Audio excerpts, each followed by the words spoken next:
Hey YouTube, welcome to another MicroPod. We're finally back again with the usual, the usual gang. Unfortunately, Insomnia Tech couldn't make it again tonight, but he hopes to be with us next time. He does tend to work on Saturdays, so it makes it a bit difficult for him. But as it's easier for us to do Saturdays, it's just now and again he won't be with us. But anyway, so we're back, another podcast with this loony bunch, a mix of the US and the UK. Bringing you all our zany crap as always, and I'm sure we're gonna have another good show, guys. I'm sure we will. We always do. In fact, we go on for so long and we talk so much. I'm sure people must fall asleep listening to us, but it doesn't matter because we just talk the talk and have a bit of a laugh in the process. But anyway, before I go any further as well, I do want to. I forgot to mention this to the guys actually in the lobby before we started. This whole podcast, this whole show is dedicated in the memory of Xbox Addict, a big contributor in the sort of Xbox community and gaming in general, and was good friends with people like Aaron at Xbox. And he was just a great guy, and he was somebody that everybody mixed with on Twitter, and he was always... he's just full of life. So it was a big shock when I woke up in the morning and saw that message last week. So, I'm sure you guys have probably all mixed with him at some point on Twitter. The whole show is dedicated to him. And if you get the opportunity, get onto Sea of Thieves and go down to Smuggler's Cove. And the guys at Rare have done an amazing sort of little area that you can go, and his name's there, and you can pay your respects. Like a shrine, yeah. The green candles, which is I thought was a great little. Yeah, no, it's awesome. The fact that those guys have done that for him is just amazing. And there is a GoFundMe as well, which I'll put a link later on at the bottom of the video, just so you can go and check that out as well. And if anybody wants to leave any donations, moving on. Let me introduce the guys. It's the same old bunch. Unfortunately, I haven't been able to find anybody better to join me. So I've had to put it with this lot again for another week. You'll be able to get anybody to join you. It didn't take long. So I'm gonna. He's here. This is the first time actually since we restarted the MicroPod that Hebot's actually been on time. So I'm just gonna let him introduce himself first, mate. Give yourself a shout out. You're here at the start. Stationary. So much love in the MicroPod of X podcast. Yeah, so much love. Compliment there. Yeah. Thank you for the compliment. Very, very, very professional.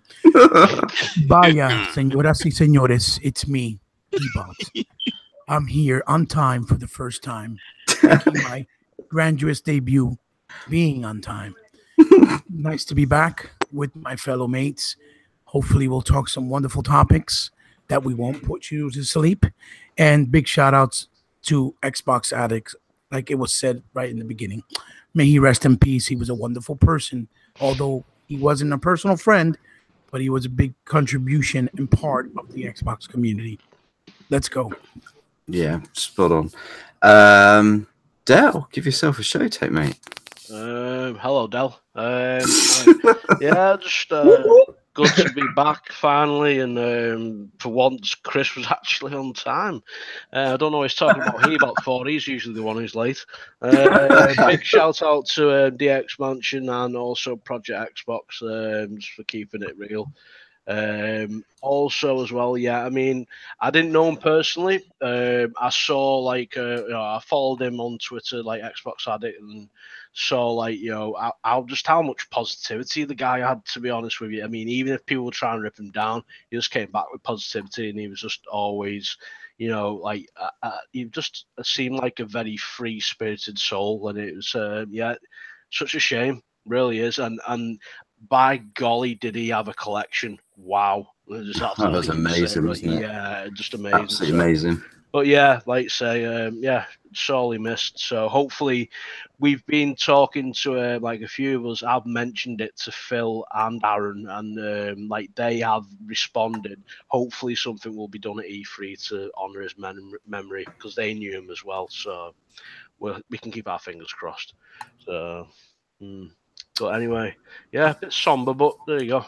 Yeah, Well, I mean, if you want to check out his collection, just go onto his Twitter account. Oh yeah, it's on there. It's just amazing stuff on there. Believe it. Yeah. Right, so over to you, Andy Mack. Give yourself a shout out, mate. Hello, it's me, Andy Mack, the controller of Sea of Thieves and Kraken picture. Keeping it real. Alcoholic gamer. But you should say that, Steve. I've got a can of Thatchers next to me. Love the professionalism. Love the professionalism. Hey, we don't mess around here. This is the real deal. We do like a drink over here. So We are Xbox Gaming's Top Gear. Yeah. Okay, right. I don't know which one of them I want to be. None of them really. It's gonna be one. It's gonna be Richard Hammond, like, even though like he's not really that safe around cars. But, No, don't give him the keys. You'll be all right then. I don't drive, obviously. Ladies and gentlemen, and this is why our 2-hour mark is never met, because we get along just way too well. Okay. Yeah, This is the trouble. This is the trouble.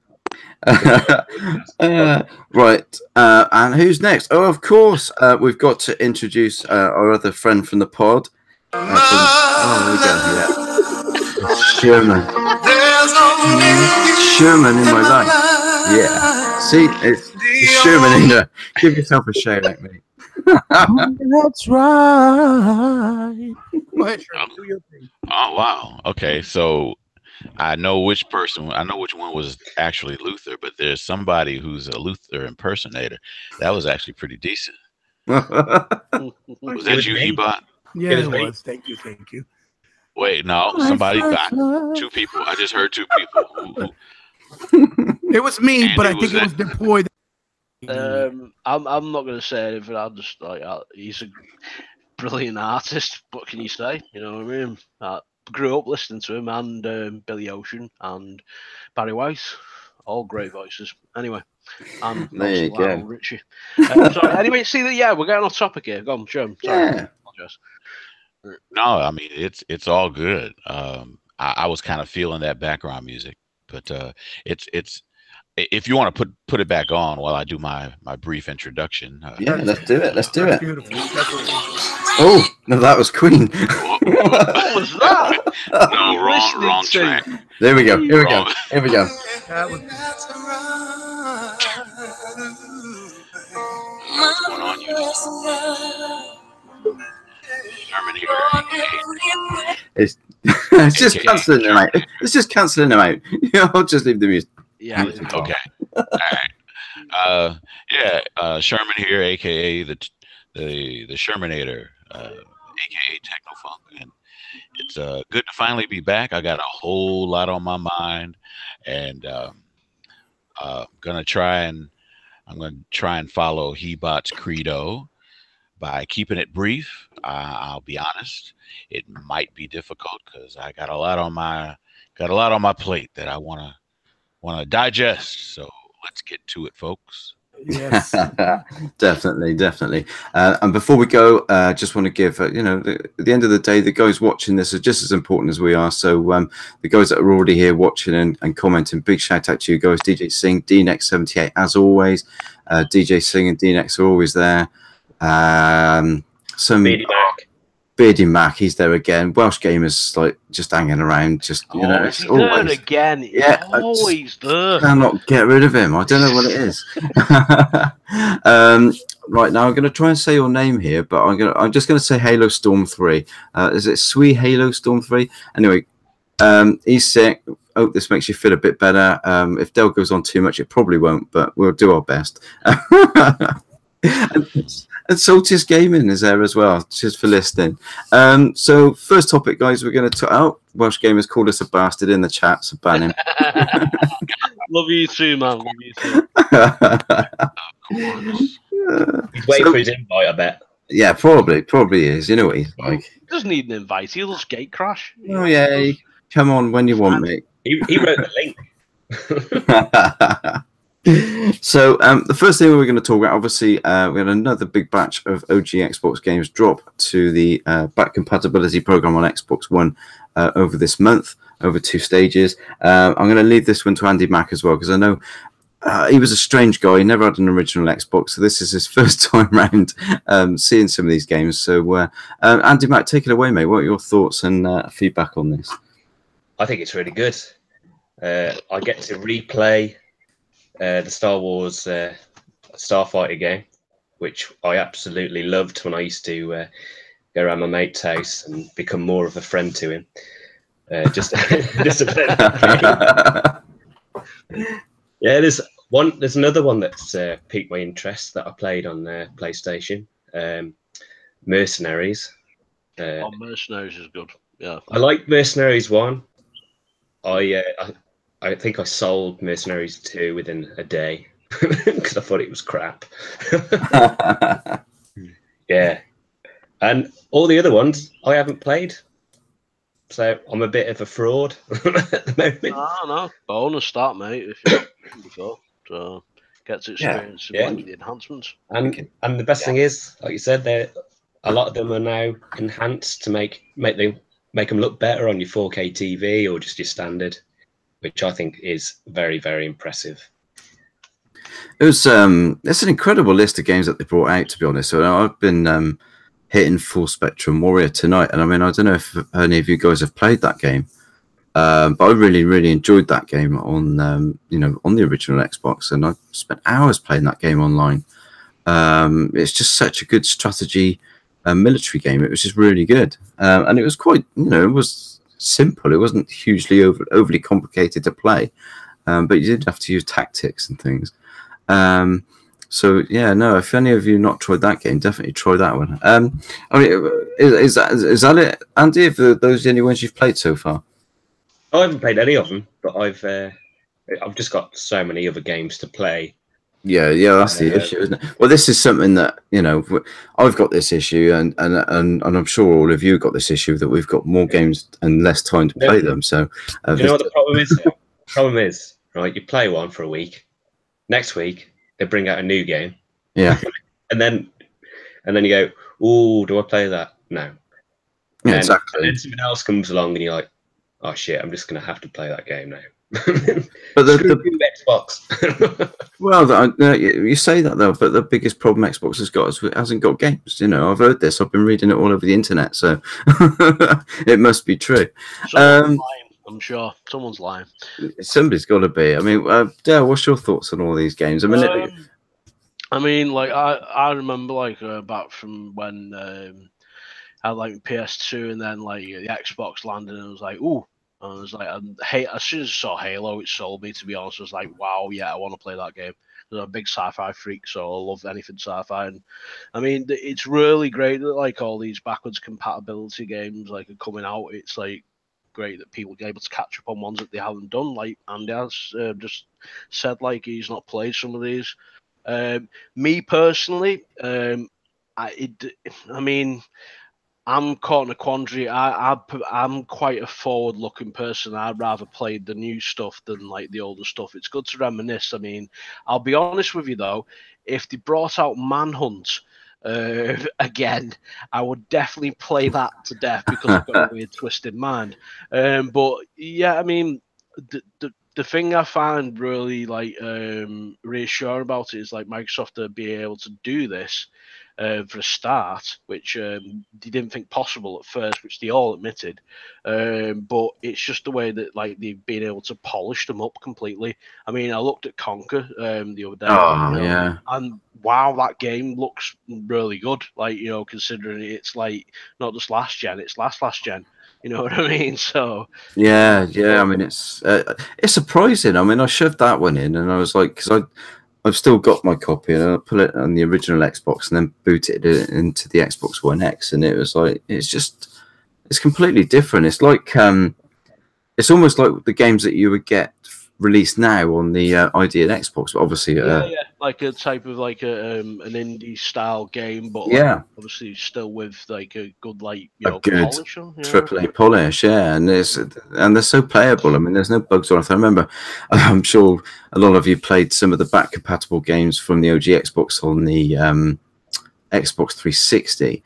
And I mean, I remember playing Thief on the Xbox 360 back compat program, and you could see every single torch throughout the entire map through every single wall. It just never seemed to work very well, the back compatibility on that system, for whatever reason. But this time they've really polished it. It's blown me away. As I said, I put in Full Spectrum Warrior today. I've had a look at Full Spectrum Warrior. What's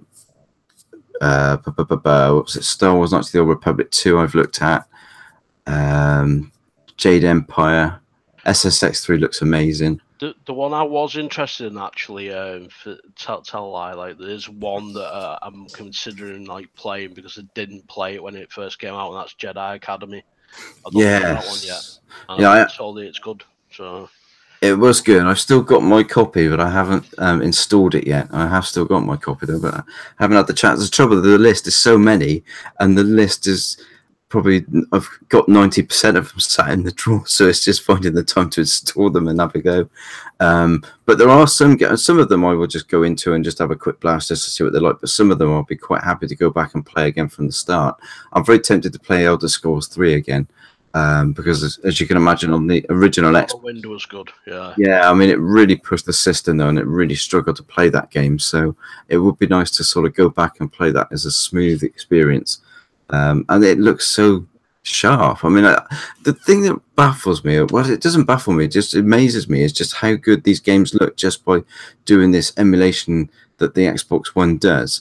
And when you put it on the X as well, I mean, and you're getting this unlocked frame rate. Some of them have got unlocked frame rates, which is why Morrowind is up to 60 frames per second on the Xbox One. I know it's on the X. I'm not sure about the Xbox One standard, but they look amazing, and it's hard to believe that some of these games most of these games are so old and have been able to be emulated in such a way that it cleans them up so well. So, you know, hats off to them. No other company's doing this, at least not for a charge anyway. The fact that these guys are doing this and you just put your disc in and it runs, and they're so cheap as well. I mean, if you go into CEX to try and pick up Battlefront 2 on disc, you're probably still paying about 20 quid, but you can buy it off xbox.com for $8.99, so they're not ripping people off either, you know. So even, you know, if you haven't got the game, you can pick it up cheaply. It's accessible, but the fact that if you've got the game, you can just stick it in your system and it just installs, and it's quick as well. I think Full Spectrum Warrior is about 3 gigabytes, which is nothing. So yeah, no, I think it's fantastic. I know. The next guy's going to really like it anyway. I mean, what's your thoughts on the back compatibility? Well. Backwards compatibility. What is there not to say? What is there not to talk about? Backwards compatibility has just been taken to an extremely new level that has never really been done before to this magnitude. We've been saying this for quite some time when it first started with the 360, and now with OG Xbox. It's just a magnificent feat, because it's surprising and kind of awe and shocking how well a lot of these games have held through the years, especially the OG Xbox. It's over 15 years old, and it just shows you how technically advanced it was at that time, while people were praising, you know, the PlayStation 2 at that time, and really what they should have been looking at was on the Xbox OG, because, you know, they were giving unparalleled graphics that I think were starting to match up with things even on PC at that point. You know, so it's amazing. I mean, I've tried Psychonauts, I tried Black, I tried Ninja Gaiden from the last batch. Then when I saw this new batch, it was like, oh boy, my jaw dropped. What I really did love is how Xbox so quietly and conveniently snuck in there Blinks the Time Sweeper. Yes. Now, classic. if you guys remember, I think sometime last year, or maybe 2 years ago, I could be wrong, they stated that they had lost the trademark for Blinks the Time Sweeper. So obviously, in order for them to bring it back to backwards compat, they had to have renewed the trademark, which is a good thing. I don't know if it was just for the backwards compatibility aspect of it, but it's nice to know that at least they have the property back, or the licensed property back. So if they ever decide to do, let's say, a next generation one, we can look forward to it, and it'll be, you know, something to look forward to, because it is a platformer that is unique and one of its kind that came out at that time with the rewind feature. So I'm glad they brought it back, so people that didn't play it gets a chance to look at it, just like all these other games. Because the biggest argument is that people go, and you hear a lot of fools and ignorant people and haters and just people that are really shallow and really don't think logically or don't really know gaming the way that we do, to the root and the way that we know, is that who wants to play old games? Well, a lot of people do, especially if they're free, especially if you already owned them and never got a chance to really go back and revisit them because you never beat them, or if you never got to play them because it was still stacked up in your backwards compatible, as a backlog catalog. Like myself, I haven't beat games like Black, or didn't have the privilege to finish something like Psychonauts, which next year is getting a sequel. Okay, so now we can revisit it, get familiar, and boom, we can play the new one. So I don't see how it's a bad thing. I don't see how anybody can cry about this. I don't see how anybody can complain about this.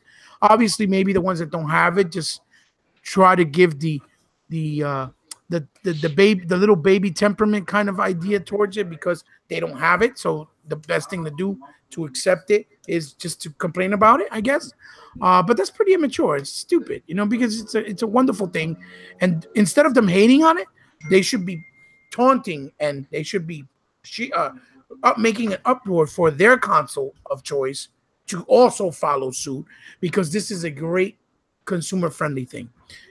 Crimson Panzer Dragoon, amazing game, which lets me know that they probably got permission from Sega, so I will see Otsagi 1 and 2 in that list.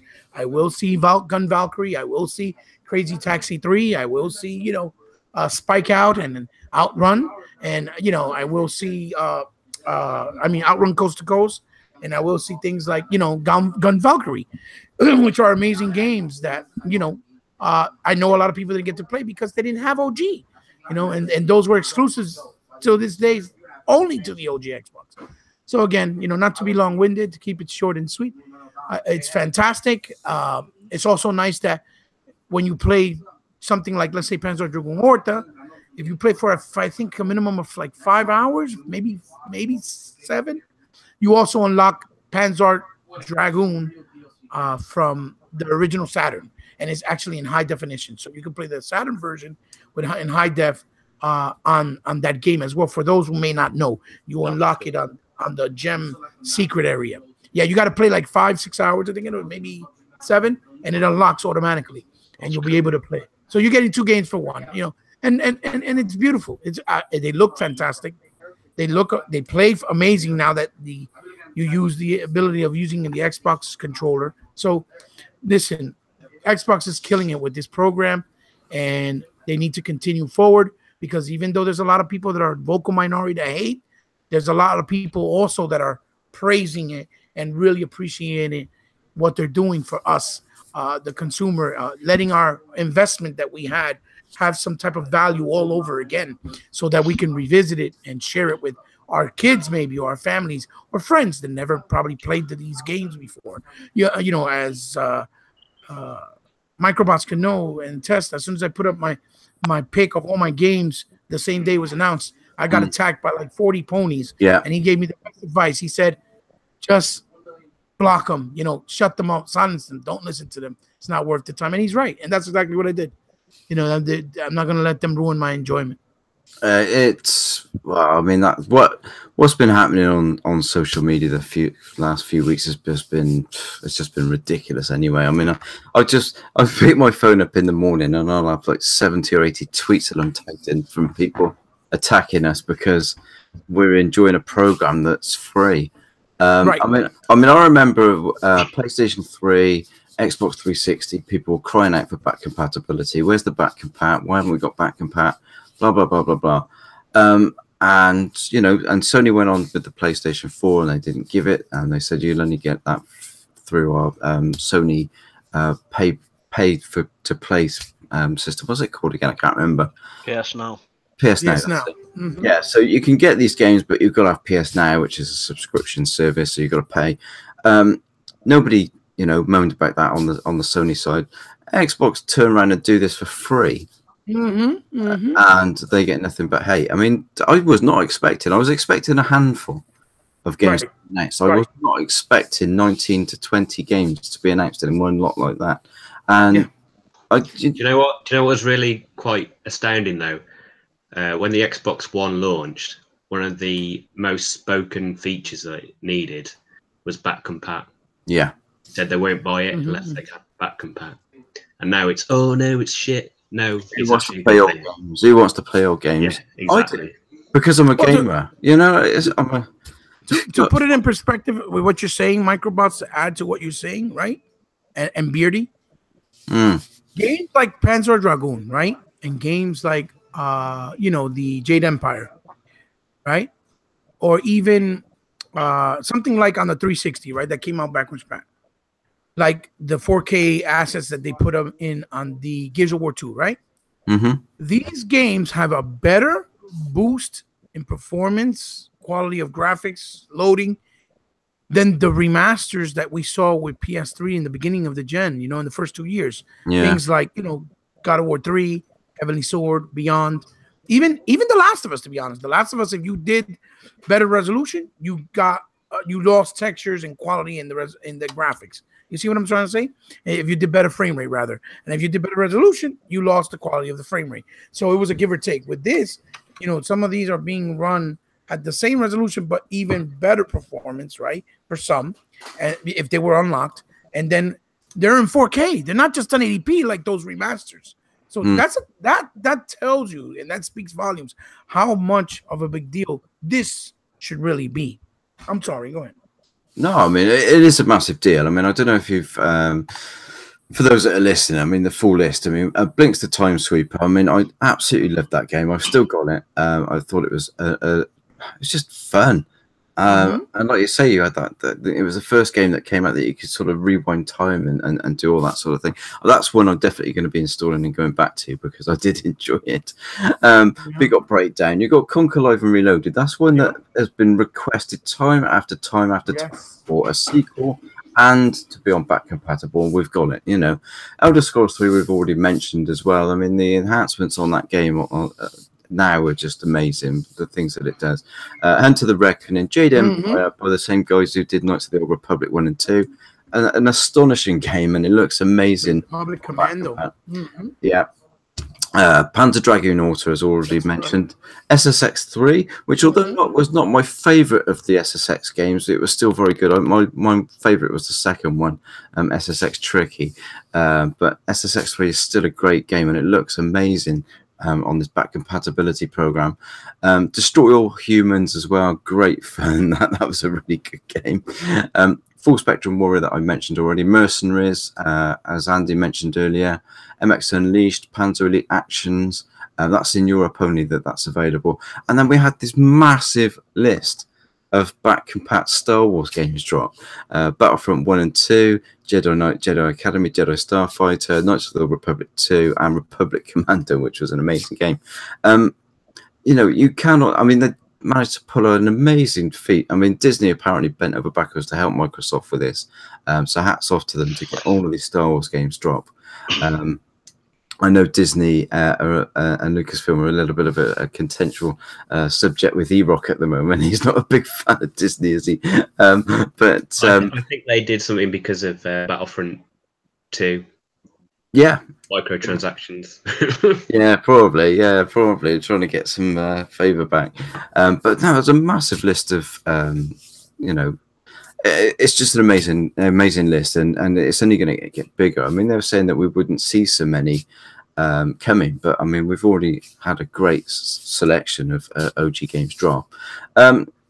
Sherman, I mean, what's your thoughts on this? Have you played any of these games yet? I mean, you must be as big on this as myself and Hebot, I expect, and Dell from that time. Yep. I have my mic. There he is. There he is. He's. Yeah, the backwards compatibility with the old school, the OG Xbox games. First of all, when they originally announced it, I was excited. I wasn't surprised, but excited nonetheless. And then it was one of those scenarios where when they first announced it, I'm like, yeah, okay, I hear you talking, but are you really going to follow through? And then if you do actually come out with it, well, all right, is it going to be just a bunch of garbage games, or which would have been a tall order because there were so many groundbreaking games on the OG Xbox. But there were a few so-so games. But still, with that being said, just the simple fact that they committed to it was impressive. But I was just waiting to see actually A, if they were going to do it, and then B, how many they were going to do. Because as has already been said, I was just kind of working on the page of, yeah, they'll probably do a few and then that's it. But so far, the list that they've dropped and have actually followed through on is pretty amazing. I'm with you as far as with Blinks. Blinks was one of my favorites back in the day, and never did finish it. Groundbreaking platformer, if I'm not mistaken. I do believe that it was the first game period of any genre that had the backwards time feature. That was totally original when it first came out, and to see them actually include that in the list, I was really excited, and I'm hoping, seeing that they, as has already been mentioned too, the fact that originally the licensing was, they had lost the licensing, and in fact, I think part of the reason why they lost it was because the original developer, Artoon, actually closed shop. So, in a lot of these cases, you hear people crying all the time about, oh, how come this isn't backwards compatible? How come? Well, a lot of it has to do with the fact that the developer and the publishers, some of them have gone out of business. And so therefore, it's hard to track down if the licensing has expired, and then the company that held the original license is no longer in existence. Well, how are you going to make that happen? So from my understanding, Artoon fell in that category. And so for Microsoft to actually go out of their way to track the people down, because that's what they would have had to do. For them to go out of their way to do that, to gain the rights to reactivate this title, that in and of itself is impressive. So, which actually it shows that they care.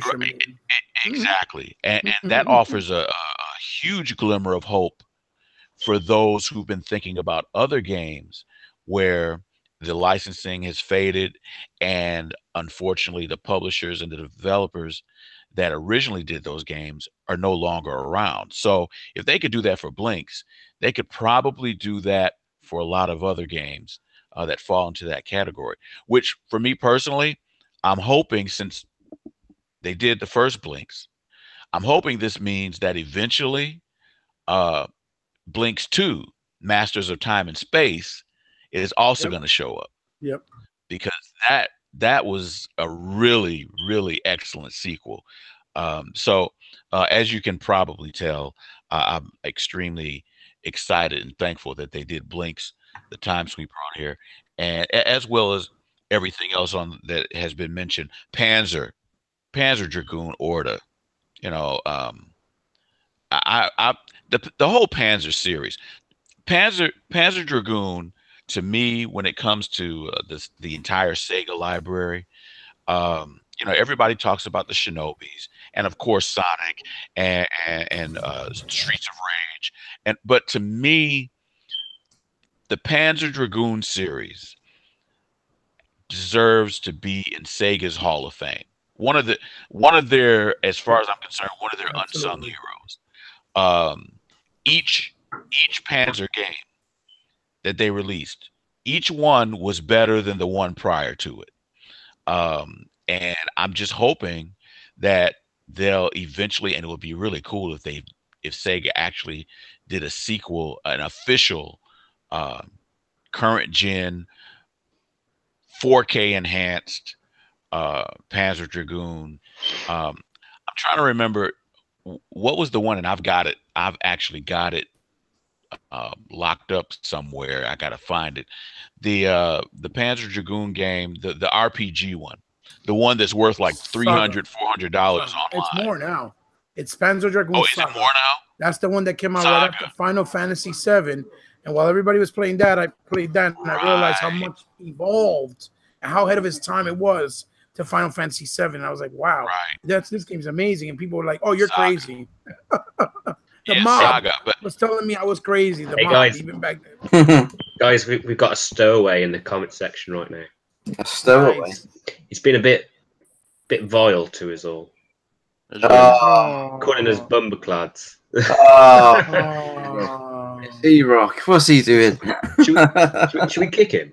You can't. Do you know what? You can't kick the I'm not being called the feminine hygiene product. Yeah, kick Those Dragon X guys. You know what I mean? Yeah. Nice to have you in the comment section, E-Rock. Those Dragon X boys just will not stay away. Yes. He's awesome. He's like us. Oh, God, yeah. We should all say, we should include him in the show one day. Yeah, for sure. E-Rock is amazing. Yes. Yeah, we should have him on the show. But real quick, I'm going to wrap this up as far as my comments on it. Including the OG Xbox games on the backwards compatibility program is a stroke of genius. Without going over the top or possibly as far as the comments, but for Microsoft to do it, because again, let's face it, they don't have to. But the fact that they're doing it and obviously are showing commitment to it and showing amazing follow through speaks volumes. And again, the fact that they're doing it and it's 100% free. If you've already got the game, I would imagine that there are a lot of people who have the Xbox One who've, they had the 360, they probably still have it, and who had the OG Xbox system. And, keep in mind, we're talking, that system came out in 2001. And it's not unreasonable to assume, to operate off of the assumption that, well, most people that have the Xbox One now, they may have had the OG Xbox, but they don't have it anymore for whatever reason, and then they got rid of their OG library.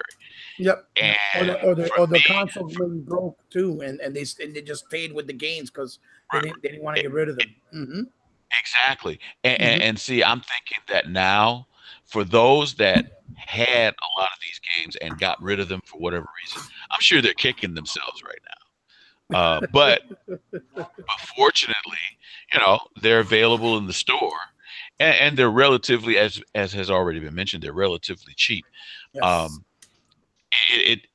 The fact that Microsoft is doing it is not surprising to me, because if you think about it, it follows the credo of, honestly, the name of the system, the Xbox One. So therefore, you know what? You if you want to play your 360 games, you can play it on this one system. If you want to play your OG Xbox games, you can play it on this one system. So the only thing that's left to me at this point is seeing that Microsoft, to be truthful, owns the PC space, the PC gaming space. Eventually, and I can see it happening, they're going to come up with an update. They're going to have a system update where you'll be able, just like you got the Play Anywhere program, where the current Xbox One games can be played on your PC. Eventually, they're going to have it to where some of your older PC games will be playable on the Xbox One. That's just my prediction. I can see it coming. And if so, again, kudos to Microsoft, because they're doing stuff they don't have to do, and they're doing it for free, which again speaks volumes to the fact that, Microsoft gets a lot of hate on so many different levels, but when you are Microsoft, when you are on the verge of being the first trillion-dollar company on the planet, and I'm doing that dramatic pause for a reason. I was wondering that. I'm letting it sink in. When you're on the verge of being the first trillion-dollar company on the planet, when you've got pockets that deep, well, guess what? That allows you to take your Xbox division and throw them a blank check and go, you know what? Do whatever you want.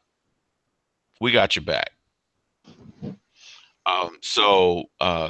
Again, this whole the OG Xbox back compat program, I think is phenomenal. I expect to see even more great things, the game that was left off the list that nobody mentioned. One of my personal favorites, by the way, Hunter the Reckoning, is also on there, which to me is such an underrated game. Awesome game though. Hard. It's not for wimps. That's probably why it wasn't mentioned. Yeah, that's true. You know, a lot of people.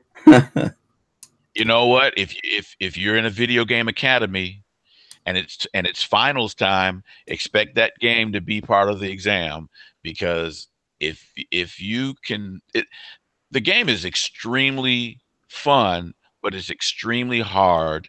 It's very long, and which I guess I'm hoping they include the sequel, but the sequel didn't sell very well because it was harder than the first one, but still a lot of fun. I'm thankful that they included the first one on there too. So there's a whole lot of games for them to include in this program. So I'll just say to Microsoft, hey, bring it on. You're just making more fans, you know, and that's a good thing. That's a good thing. And at this point, for anyone to hate on them, they're just hating for the sake of being able to hate. Some people just have no life. Some people don't have anything better to do. They just complain about everything. And for them, this is just one more opportunity to complain. They don't have a logic reason for it. They really don't. So at this point, I'm like, if that's what you want to do, go ahead. But I'm not taking part. I'm not listening. I'm enjoying the added games to my Xbox One library. There you go. Yeah, there you go. And the thing is, and you're saying about that, they're doing it for free and all this. Let's not forget as well that they also added a further 6 Xbox 360 games to the Xbox One X enhanced titles list as well. Yep. So not only are they doing these free games that are, the fact that they're doing a free back compatibility program, they're also got developers going in and enhancing old Xbox 360 games as well. Right. So we had Sonic Generations drop, we had Gears of War 2 drop. What else was there? Darksiders, Portal 2, Star Wars The Force Unleashed, which I could tell you I've looked at. It looks amazing. But the biggest one of all, Red Dead Redemption. That game on the Xbox One X in 4K looks absolutely staggering when you consider how old that game is. It just looks amazing. If you haven't played it before, go and look at it. And if you have played it before, still go and look at it and play it again, because it's just absolutely... You want to hear something funny too, MicroPod? What's that, mate? Darksiders, right? The 360 version. Yeah. Was enhanced to 4K, right? Mm-hmm. I bought the remastered because I really loved the game, right? Yeah. And they did enhancements to it. And the new one that was enhanced, right, was in 1080p. As the opposed to the old ones in 4K. It actually looks cleaner than the one that's in remastered. The only difference is the new one is 60 frames and the old one is still 30 because it's the original coding. But the quality, crisp, like clear visuals of the graphics actually look better on the 4K enhanced one. I couldn't believe it. I was like, oh my God, are you serious? That's how pronounced the difference is, And I didn't mean to interrupt you. I'm sorry. No. I was surprised at just how good the texture quality was on those games, because upscaling them, it's staggering. But Gears of War 2 looks amazing as well. Sonic Generations, I haven't had that. I can't. I'm trying to get hold of another copy of that. I'm trying to get hold of a copy. It's absolutely stunning. I'll tell you right now. Red Dead, though, man. Have you tried Red Dead Redemption? He bought on that update. Absolutely incredible.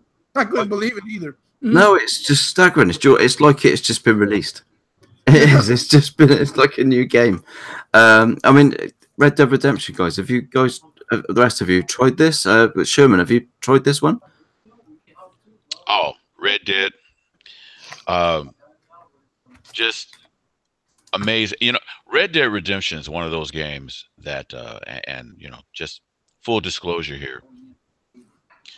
When Red Dead Redemption was first released, back in the 360 days, it was one of those games that, you know, if you guys recall, everyone was talking about it. It was like, oh, Red Dead. And sometimes, and I guess it's my rebellious, I've always had a slight rebellious streak. Sometimes when there's a whole lot of press, a whole lot of talk about a specific title. Oh, it's perfect. Is this it? And I kind of take the notion of, oh, nothing's perfect. It can't be that. So for a long time, I resisted playing that game. And when, you know, I'll fast forward to the Xbox One, when it finally was made available through back compat, you know, again, it was, you know, how they've got the section on the Microsoft site where you can vote on what game you want brought to backwards compatibility, and I think, you know, Red Dead was definitely in the top 5. And so I'm looking at that and I'm like, oh, here we go again. So when they finally announced that it's available for backwards compatibility, and everybody's just so finally I just said, you know what? Let me just go ahead and see what all the fuss is about. And as is usually the case, whenever I balk at something because everybody's on the bandwagon, I'm like, nope, I refuse to join the bandwagon. Now, and then whenever I do, usually I kick myself, you know, for taking so long. I'm like, oh wow, you know what? I did the same thing. Just a quick side note. I did the same thing with the original Matrix movie. When the Matrix first came out, you know, oh, the Matrix, you know, and I was like, man, I'm not gonna go see. And so the movie had been in theaters for almost a year, and then finally one day I didn't, you know, had the day off, I didn't have nothing to do. I'm gonna go see the Matrix. And when I left out of the theater, I was like, oh man, Sherman, you so stupid. What you wait for, you know, for so long? And it was the same thing for Red Dead.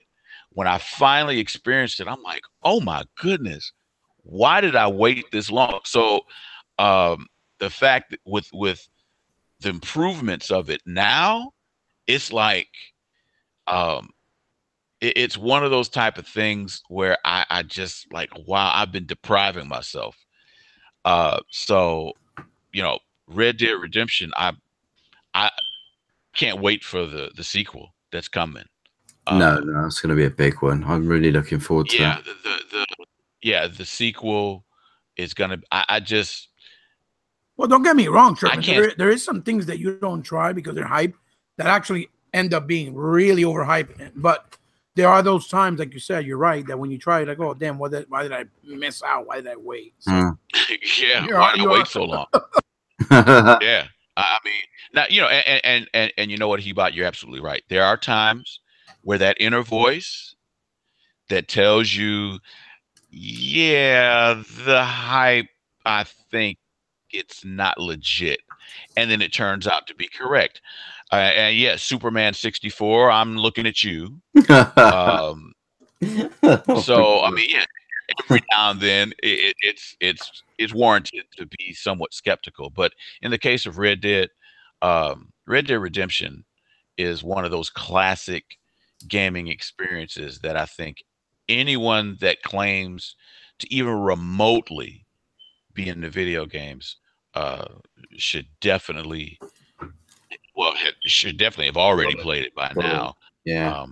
But and again, the sequel, I'm just really, really looking forward to the experience of a whole new chapter. It's gonna be Even really good.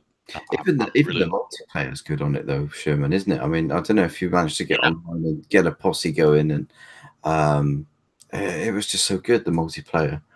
I really enjoyed it. I haven't tried it since the enhancement, so perhaps we should all get on in a posse one night. Oh yeah, we should do that. You know what? We should really do that. Yeah, definitely. Yeah, posse definitely. I mean, what about you, Yeah. Del? What about you, Del? I mean, what's your thoughts on this? Have you played this on the X? I've not actually played it on the X. I'm actually I bought it when it first came out because of like Red Dead Revolver was brilliant. So I thought right, I love Red Dead Revolver. yeah. So Yeah. I thought right, I'm gonna play this game. And then as soon as I put it on, I just instantly fell in love with that game. Especially the references at the time, like on the train, were brilliant. Like the Back to the Future 3 reference, which made me laugh my head off, and also the reference to Bush at the time, who was in presidency. Yeah. It was just brilliant. But no, I've not actually tried it on the X, which like I know might sound like sacrilege, but I'm waiting for like the next one. That's made me like sold. So I mean, yeah, it's pre-ordered. It's a done deal, isn't it?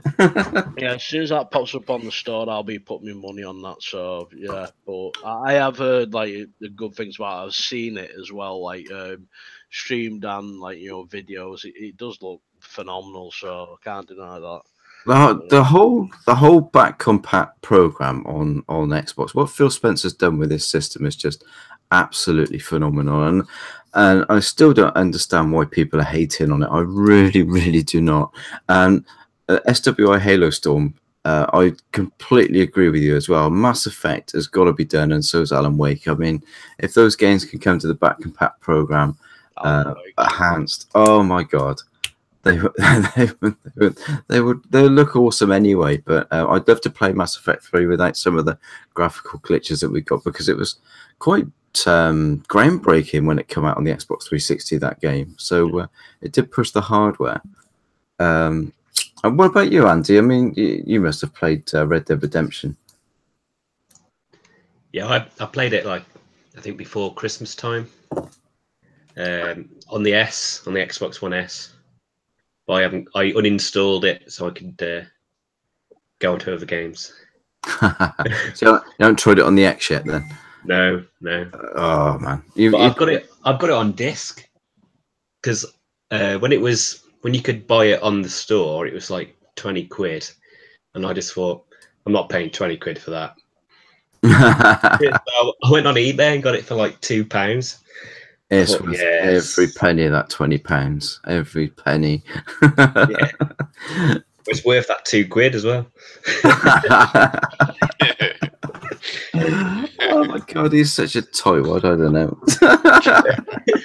You paid some poor bugger £2 for that. I don't know. No, yeah, on eBay. Or as I call it, Evil Bay. Well, at the end of the day, if he's silly enough to sell it for £2, grab it. Yeah, that's it. I think it was £2, and then an extra £3 for postage. About £5. That's good. No, that's still still £2. I mean, whilst we're talking about Red Dead, I mean, I'm assuming everybody's getting Red Dead 2, yeah. Yeah. I mean, that's a nice buy. I'm not saying anything because I said I wasn't getting Far Cry 5 to a load of people, and then I went, yeah, I'm going to get it now. I'm with Beardy because I never really beat the first one either. I mean, the second one, I was more like, I like the style of Revolver, but it depends how good it looks when it finally launches. I plead the fifth. Yeah.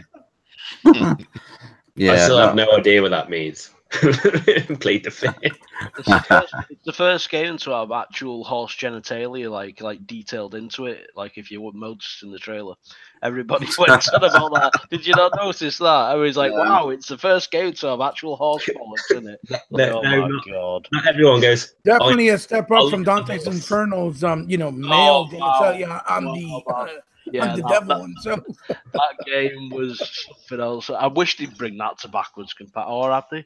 Oh yeah. Enhance it. That game's phenomenal. I love that game. Yeah. It's EA as well, so surely they should be able to do it. They've already closed down the studio. Visceral did a great job with that game. I love that. The only thing I would say, and I've brought this up, I think, on the last podcast, I believe, and I don't know if I mentioned it a few times in videos, with the OG Xbox program, I really hope that they managed to sort out some way of tricking those games into using Xbox Live, because I think some of those games really do need it. Yeah, no, some of those games really do need it. It's so interesting that you bring that up.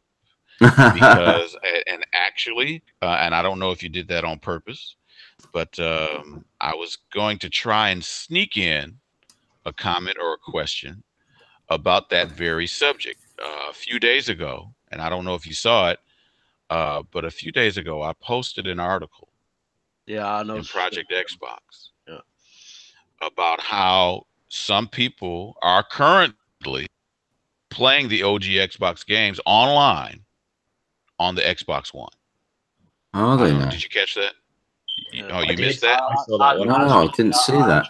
Saw the article, Sherman. I remember when you posted it.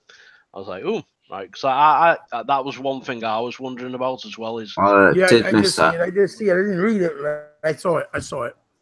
I missed that because I mean, to me, games like Crimson Skies and Jedi Knight Academy and you know, those big online games. Even Hunter. Yeah, Hunter.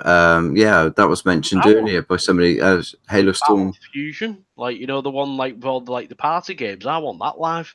Yes, Like, yeah, that Fusion Frenzy. Yeah, Fusion Frenzy is perfect. Yeah, Crimson Skies is calling for shouting for it, and so is Battlefront. Star Wars Battlefront 1 and 2. I mean, those games were mainly meant to be online games.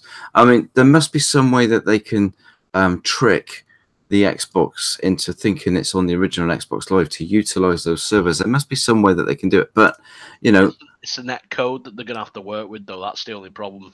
That's the only issue I can see, man, with that is trying to update the net code to maybe, but like you say, maybe trick it. I don't know. How that works, like, so but the geniuses over there anyway, like, at the end of the day, they're not the world's biggest software company for nothing. They've got clever like guys working over there, so if anybody can do it, they can. I'm sure it's something that they're working on. I can't believe it's something that they haven't thought of. They obviously just wanted to games out there, but to me, that's the only thing that's lacking at the moment.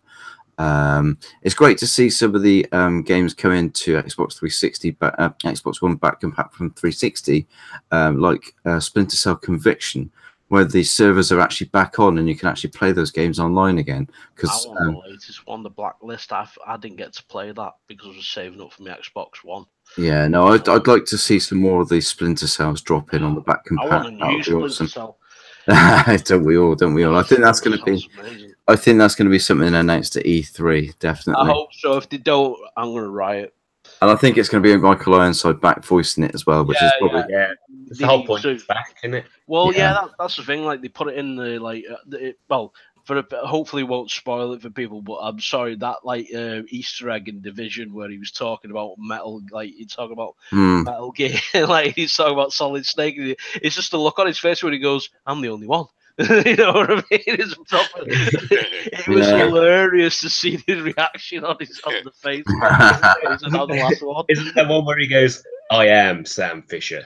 Well, it makes you wonder why. You know, I mean, they got him to do that extra mission that's just come out on Ghost Recon. So I'm wondering whether he's, whilst working on that Splinter Cell game, they said, "Oh, why don't you just do this quick little mission for us as well for Ghost Recon?" You know, he did leave a cryptic answer to that, like when he was on Inside Xbox. I remember when I watched it, because obviously it's Michael Ironside. I'm going to watch the interview. I was watching Inside Xbox anyway, but I wanted to watch the interview because it's Michael Ironside. He's a legend. Yeah, he's a legend, isn't he? Yeah, like he's done so many roles. But yeah, when they pushed him on that, he did say we don't know who knows? And then he sort of winked. You know what I mean? So Yeah. I've got a feeling it's coming, but like I just wish he'd hurry up and announce it. I don't know.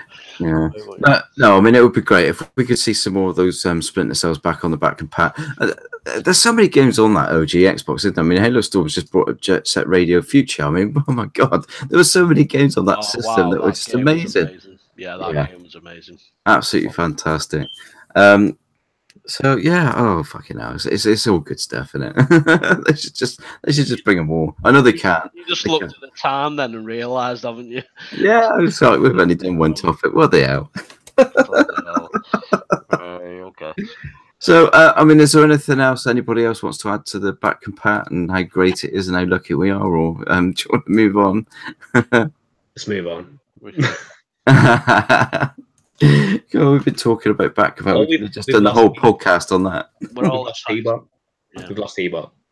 We lost T-Bot. No. He'll be back. He'll be back. He'll be back. And in greater numbers. They always come back. He always comes back. He's like a bad night, mostly.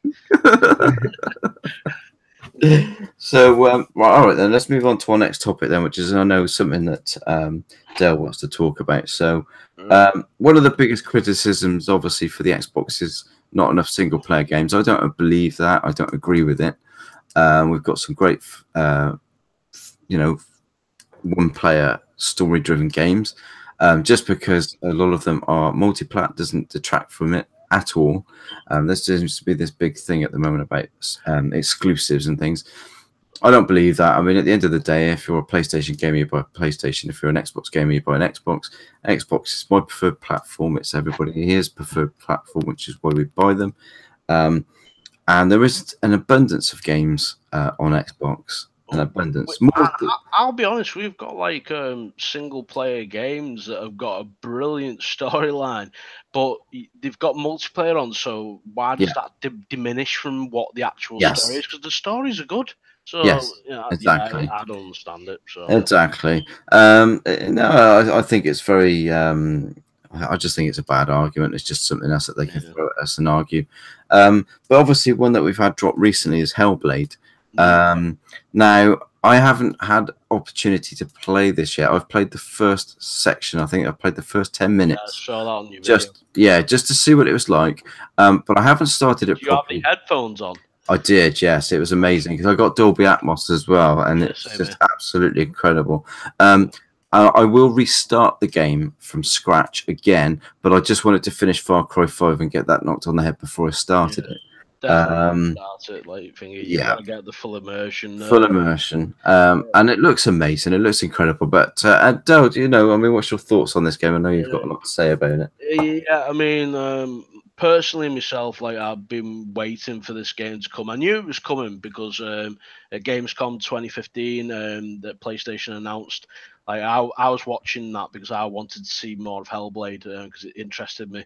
And they said like exclusively to PlayStation, he showed a list of indies. Then he showed another list of indies, and he said coming first exclusively to PlayStation. So I knew what that meant. Anyway, just put that all aside. Like it touches on a very I don't know why it's a taboo topic. It really shouldn't be like it's like it touches on mental health and what it's like to go through psychosis. Me myself, I know people on this panel. Know that I'd suffer from several mental health problems, which when I played the game, which I'm just towards the end boss now, I need to complete, but I have to stop because it's that realistic. It starts bringing on some of my problems.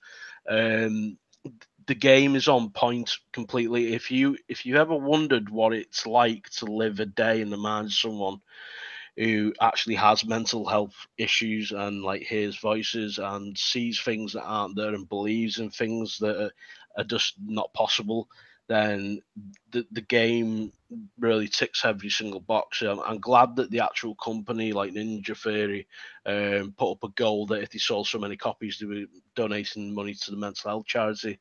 It's a big stigma that a lot of people don't want to talk about, especially men. And at the end of the day, if you've got some of these issues, or you're feeling in a certain place, my advice is talk about it. I don't mind talking about it. Like, you know, I'm fair to admit that, like, I have, like, you know, a lot of problems. But yeah, the game looks and plays fantastic. The story's brilliant, but yeah, just those little nuances of what it actually is to feel like, to have, like, you know, these conditions, like especially all the ones where you can hear all the voices all around you, or straight up in your ear. That's exactly what it's like. And it's like, you know, people like you can hear the voice saying like, no, no, you can't do it. Yeah, you can do it. No, you can't do it. Why are you doing that? Why you're always second guessing yourself. Now that is actually, that's real. That happens. And, like, you know, I found myself while playing the game having to turn it off every, like, you know, like nearly every hour, because, like, it started bringing on my own voices, and it's not good. Like, because I don't want to, like, I fight against that every day anyway. So it's a struggle to play, but it's very much on point. Anybody who's not played it, I seriously, like, you know, like not plead with you, but I seriously, like, you know, try and reach out to you and say, play this game, try and put yourself out into, like, out of your comfort zone, and, like, understand that it's not just a game, it's an absolute, like, experience of what it is like to suffer with mental health issues, which affect a lot of people in this world, and a lot of people don't speak up about it. So, I mean, it won 5 awards at the gaming BAFTAs, the British BAFTAs. I think it was a couple of weeks back, and fully deserved. It's they really researched into it to know what it feels like, and what, like, you know, because, like, I see things, like, you know, sometimes, like, and basically, like, I get thoughts in my head that, like, you know, I believe fully, and I know it's not right, and, like, basically I have to, like, fight that, and also with the voices as well. So it's scarily accurate. That's the way I can put it. If you think it's just like a game where, oh, these little things happening, yeah, imagine that happening to yourself every single day. That's exactly what it's like. It's it's hard work, but yeah, hats off to the guys at Ninja Theory for touching on a subject that, like, seems to be branded about so, like, you know, loosely, which is why I hate to this day that every single time there's something that happens in the news, and they always say they suffer from mental health problems, they're just enforcing the stigma. And at the end of the day, like, you know, I'm not going to go out there and want to shoot up, like, you know, a load of people, or, like, you know, kill a load of people. We're all normal people. We've just got a bit of an extra flavour to us. It's an acquired taste to some, but at the end of the day, like, I wouldn't wish my conditions on anybody else. It's the worst, like, way of living, because you're basically battling your own thoughts every day.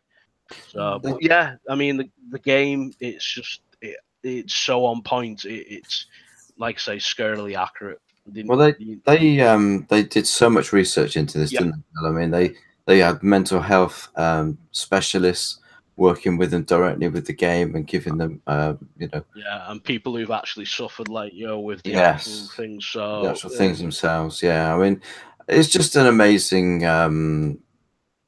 It's an amazing project, and it deserves to do really well. It's a brave one. It's a very brave, honestly, project. very brave of them to actually attempt that. Like, and Yeah. I remember them saying that they wanted to make a AAA game at AA cost, so that's why, like, it's not as long. But the actual, like, you know, the way it comes across, and the actual, like, you know, value for what it is, like, it's stunning. It's a stunning game. It plays and looks like a AAA. I mean, when they said the price after I saw some of the videos on YouTube, I was like, really? 25 quid? That's I'm glad I bought it. I can't wait to make that my next project. That's going to be the next one I get into. I've just got a little bit of cleaning up on Far Cry to do, but yeah, there was one part, like, I won't spoil the game, but there's one part, like, that I got up to in that game where I literally put it down, and I couldn't play it again for a couple of days, because there's voices in that game, and then there's a voice in that game, and it's yeah, just enjoy it, because it's enjoy is a weird word to say when you, like, describe mental health, or yeah, just it helps you have a view into what it's like. So yeah.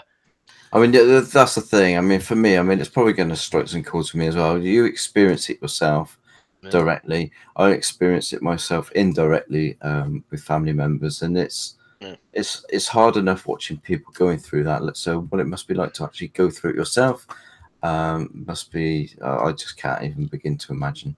Well, yeah. I mean, I'm pumped full of so many meds. Like, you know, I feel like a zombie most of the time. But that's the only way I can. Get through the day. Yeah. But yeah. So, sorry, go on. So just real quick, I just want to just jump in on this subject really quick. It sounds like, because I haven't played the game myself. However, I've been very interested in actually giving it a go because of the things that I've read about it, and the excellent reviews that it's got. But it sounds as if the game could also either directly or indirectly be used as a tool, and you know, I use that term tool lightly, but it sounds as if it could be used as a method for those to possibly understand education, the nuances, right, of what people go through who actually live that experience on a regular basis. Is that a correct assumption? Yeah, definitely. I mean, at the end of the day, the thing that I would say about like that, you know, the game itself is like what like it comes across in it. And it's like people who are like, I've seen some people who like play and said, oh, it's like, you know, oh, it's quite funny how like, yeah, you can hear these voices and blah blah, and just playing it down and saying, listen, there's only two possible options, like outcomes, if you ever had to experience this in real life. One, you'd go absolutely crazy, think something's chasing you, probably run in front of a bus. Or two, you'd end up like me, which is basically you'd be in a drug induced like, you know, state every single day, like until, well, yeah, there's not, I don't know what's gonna ever help me. I've been through so much therapy, but yeah, it's one of those things that game could like be like used, like, you know, even if they just made like the actual part of the technology they used, or like, you know, the algorithms they used, like to like incorporate all the voices and stuff like that, and what the visions and everything, to like, you know, especially in VR, I think that'd be like you know, it would open your mind to what exactly it's like. I think a lot of people would maybe actually show a bit of empathy instead of basically jumping to the conclusions that every single, like, you know, person who's got mental health issues is a loony, which, yeah, some of us are. Not gonna lie, like, you know what I mean. There are some people out there, unfortunately, who like can't get a grip fully on it.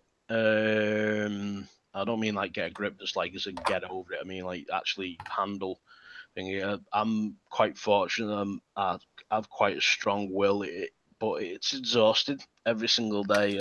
I'm constantly knackered because of it. But yeah, it is what it is, unfortunately. But yeah, definitely. My advice to anybody who's like on the fence about it is pick it up. It's an experience that you'll never forget. Seriously.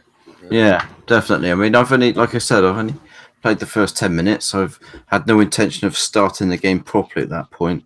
And I will be going back and restarting from the start. But just from what I experienced at the start, it looked incredible. The atmosphere was incredible. And I know it's an important subject matter. So it's definitely one that people need to definitely try. And for $24.99, you know, you can't really go wrong for an experience like that for such a low price. It's pretty amazing. Andy, I mean, if you played this game, have you got any intentions of playing it? I had a little go, but I got put off because the achievements weren't working correctly on it. Oh, boo-hoo. Yeah. Achievement hall. I've turned into one. You big baby. There is achievements on it, but like the very first achievements, you have to go through a long journey before you get it. No, that's just reading the credits at the beginning. Well, I mean, to be honest with you, like that's the way I would describe it. It's a journey. Just think of it as a journey. Like a lot of people like saying it's a walking simulator. It's fucking not. I would say this though about it. I put the headphones on as recommended, and I thought, wow, this is very, very good. Yeah, it's the one thing that I wasn't really that interested in buying it, but then I heard about the donation to the charity. If it sold 50,000 units, it would give away 25 grand, and then and it was doubled, it would be 50.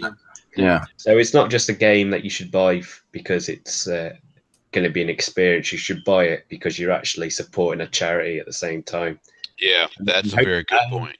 And it's given people an experience of what Steve goes through every day, which, it's like I said, more people need to understand what it actually means for a person to go through it. Yeah. And if they can use the medium of games, then I think that's very, very good. I think Dara O'Brien, one of my favourite comedians and also a hardcore gamer himself, said it best. He said, like, gaming is like Nova Media. Basically, you can't be bad at a book, you can't be bad at like a movie, but you can be bad at a game. You know what I mean? He said, like, that's the beauty of like games. It's something like nothing else on this planet that you can actually experience. You have to be like, we have to work through certain aspects of it, and you've got to play, and you've got to, you'll be good or whatever, but like at the end of the day, it is a unique experience itself playing a game. That's why we love it as a hobby, like, or a passion, like we do.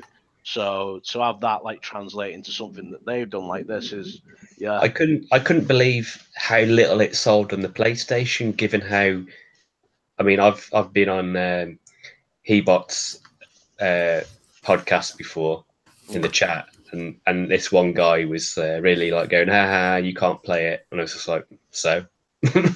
and by the looks of it, hardly anyone played it on PlayStation because apparently it didn't it only just break even. Yeah, I think which is quite sad considering PlayStation's the single player console. Apparently, it's not necessarily surprising. I think people are starting to discover that when it comes to sales numbers of games on the PlayStation, in comparison to that same game that's available on the Xbox, I think people are starting to realize that, yeah, sure, PlayStation has a bigger install base, but the games aren't necessarily selling all that well, simply because when you've got, see, here's the thing, PlayStation is now at a point where it's at that point of oversaturation. So yeah, you've got like close to between 70, depending on who you believe, between 70 and 80 million units of PS4s, right? But then when a game is released, it's like a pebble, not just in a pond, not just in a lake. It's like a pebble in the ocean. Yeah. So when you've got that many, units sold, and you're one game that's trying to jump up and down and wave your hands in the air like, hey, look, I'm over here. Hey, buy me, and you've got everybody just looking elsewhere. And let's be honest, I think it's safe to say that the PlayStation community at large, and I might get in trouble for saying this, but okay, so what?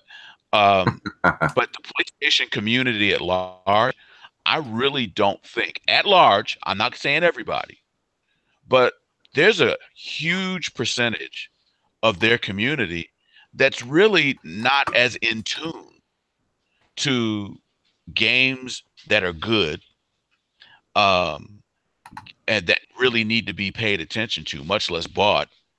And then also the fact that a lot when you hit that 70 million mark, 80 million mark, let's be honest, at least half of that, at least, Yeah. We're talking casual players. So they're not really serious gamers. So when you come out, when you're especially as an independent developer, release an awesome game within their community, it's not really that surprising that it's only going to sell, when you've got between 70 and 80 million units, and you're only, let's just say a title sells 1 million. I mean, within the grand scheme, that's nothing. That's 0.001%. Exactly. But then you release it on the Xbox, and again, depending on who you believe, because Microsoft, they haven't released the official units sold. They haven't released how many units have been sold in 2 or 3 years. But there are other ways to track it. So depending on which tracking source that you go by, the Xbox One total is sold anywhere between, they say it's between 40 and 50 million worldwide, which that's a respectable number, despite what the naysayers are putting out there. But again, the Xbox community seems to be more in tune and more hardcore as far as what games to pay attention to. And we typically seem to support, if a game is really good, we go out and support it. And so with in the case of Hellblade, I'm not surprised that it's getting more props within the Xbox community as opposed to the PlayStation community. It just doesn't surprise me, simply because you've got your game community that has embraced both systems, and then of course you've got the PlayStation camp, only PlayStation. Then you've got the Xbox camp, only Xbox.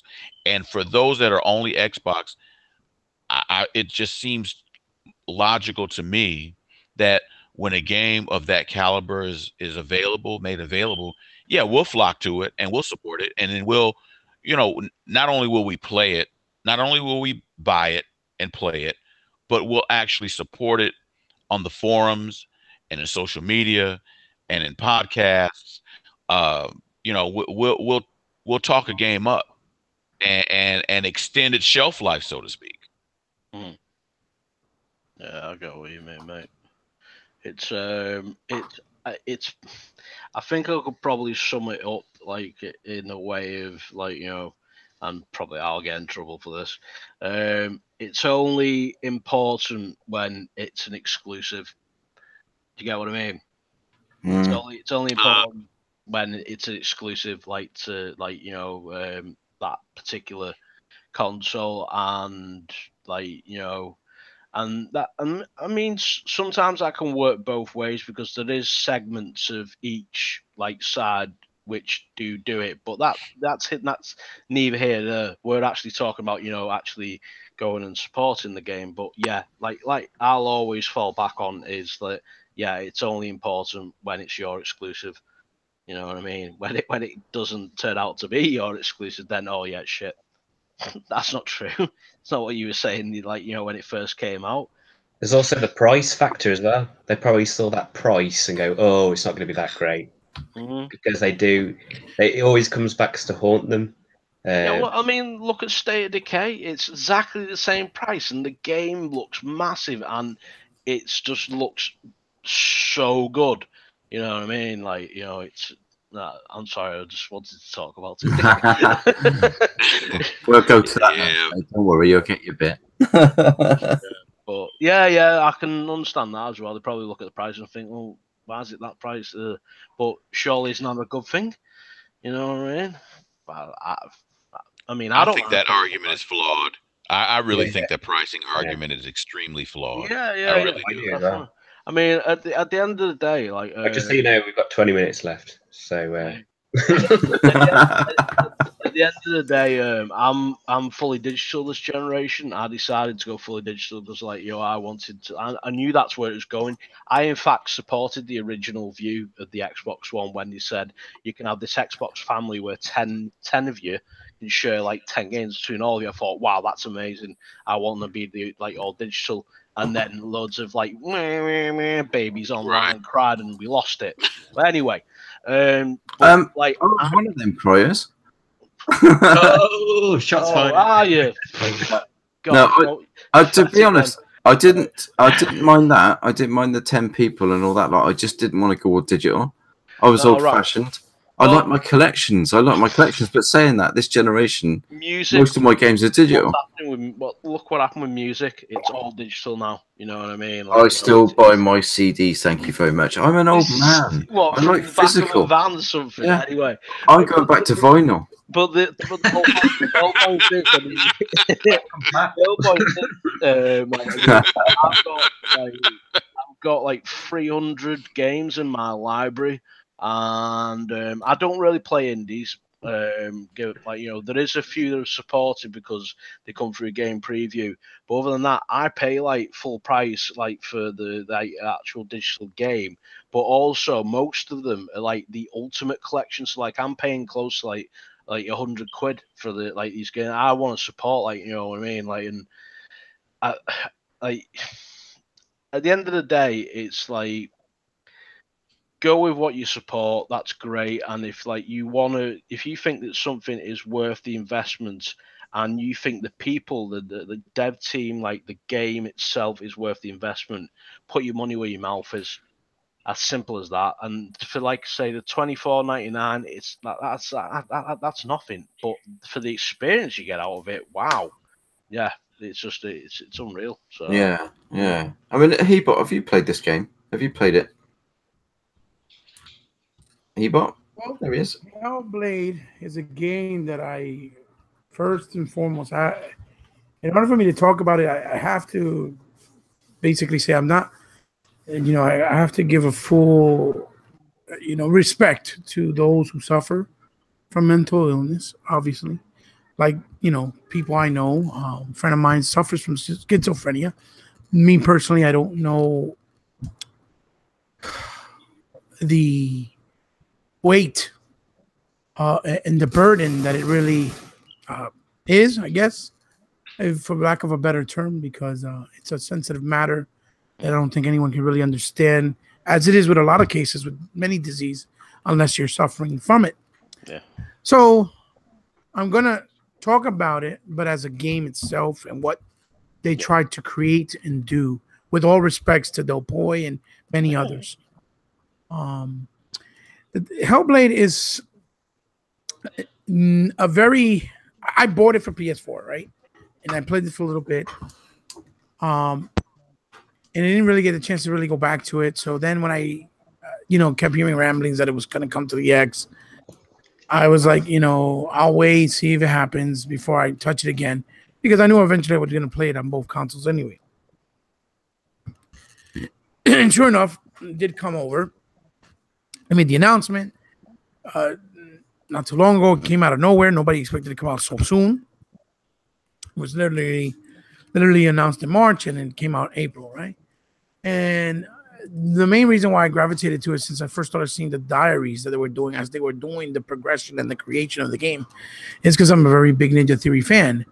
A lot of people don't know that Ninja Theory had to cut their whole division of developers, right? And their whole, development team down to microscopic size from what they were. I believe they were a very bigger team with like maybe 100 or maybe over 100 people. And they went all the way down to as small as 15 to 20 people, I think, if I'm not mistaken. Right, I could be wrong. Because of the fact that the problem with Ninja Theory is that even though every game they've brought out has been different, they never really made sequels. They've always made new experiences. From Kung Fu Chaos to Heavenly Sword to, Enslave. Wait. They did Kung Fu Chaos? They did Kung Fu Chaos. Yeah. Oh my god, I absolutely loved that game. So they did Kung Fu Chaos. Then after they did Kung Fu Chaos, DMC. it didn't sell well on the OG, and I think they pitched the idea of Heavenly Sword to Microsoft, but because it didn't do well on OG, they didn't want to take the chance because it was going to be an expensive game. That's how it ended up being on the Sony platform, because they had the mocap idea they wanted to do. And, Sony is a movie company at that time. They were still a force to be reckoned with. It was an easier selection and choice for them, so that's why they did it on the Sony platform, which nobody bought either. It really wasn't. It had nice reviews, but it wasn't really well received by the gamers. Nobody really bought it. I still own the game till today. And oddly enough, the whole idea with somebody having some type of mental illness is started also with their games in Heavenly Sword, because the girl, right? That's the main protagonist. Her little sister has mental illness. And her little sister helps her through her journey out of her own will, because she tells her, no, don't follow me. And she ends up following her in the journey secretly, and then ends up saving her life. And she, like, in awe because her sister was capable of still handling herself in the battle against this big army, right? And being that she was sick. And to be honest with you, Senua's attributes, even the way her face mask is, the way she looks very much like the sister of the main character. I can't remember her name at this point. I think her name was, oh my God, right? I don't remember her name. I forgot. Forgive me for that. But I have a really strong feeling that was supposed to be kind of like a continuation from the story of Heavenly Sword 1, because if anybody played Heavenly Sword 1, y'all know that the ending basically is the torch passes on, without giving any spoilers, to her sister that was mentally ill. And she looked very much like a teenage version of Senua. Okay? And they were in talks to doing a sequel, and Sony said no. So I have a feeling a lot of the ideas were brought over, and then they created this new creation of a single player experience with Hellblade, right? Which is basically telling you the story from the perspective of her, in her mind, of what happened because of something really tragic that happens to her that kind of affects her very, very much, right? Without spoiling the game, right? But the problem with Hellblade is that it's a game that is very niche in the sense that the pacing of the game, in the beginning half of the game, it's all about her discovering herself, right? Her psychosis of what she sees around her, right?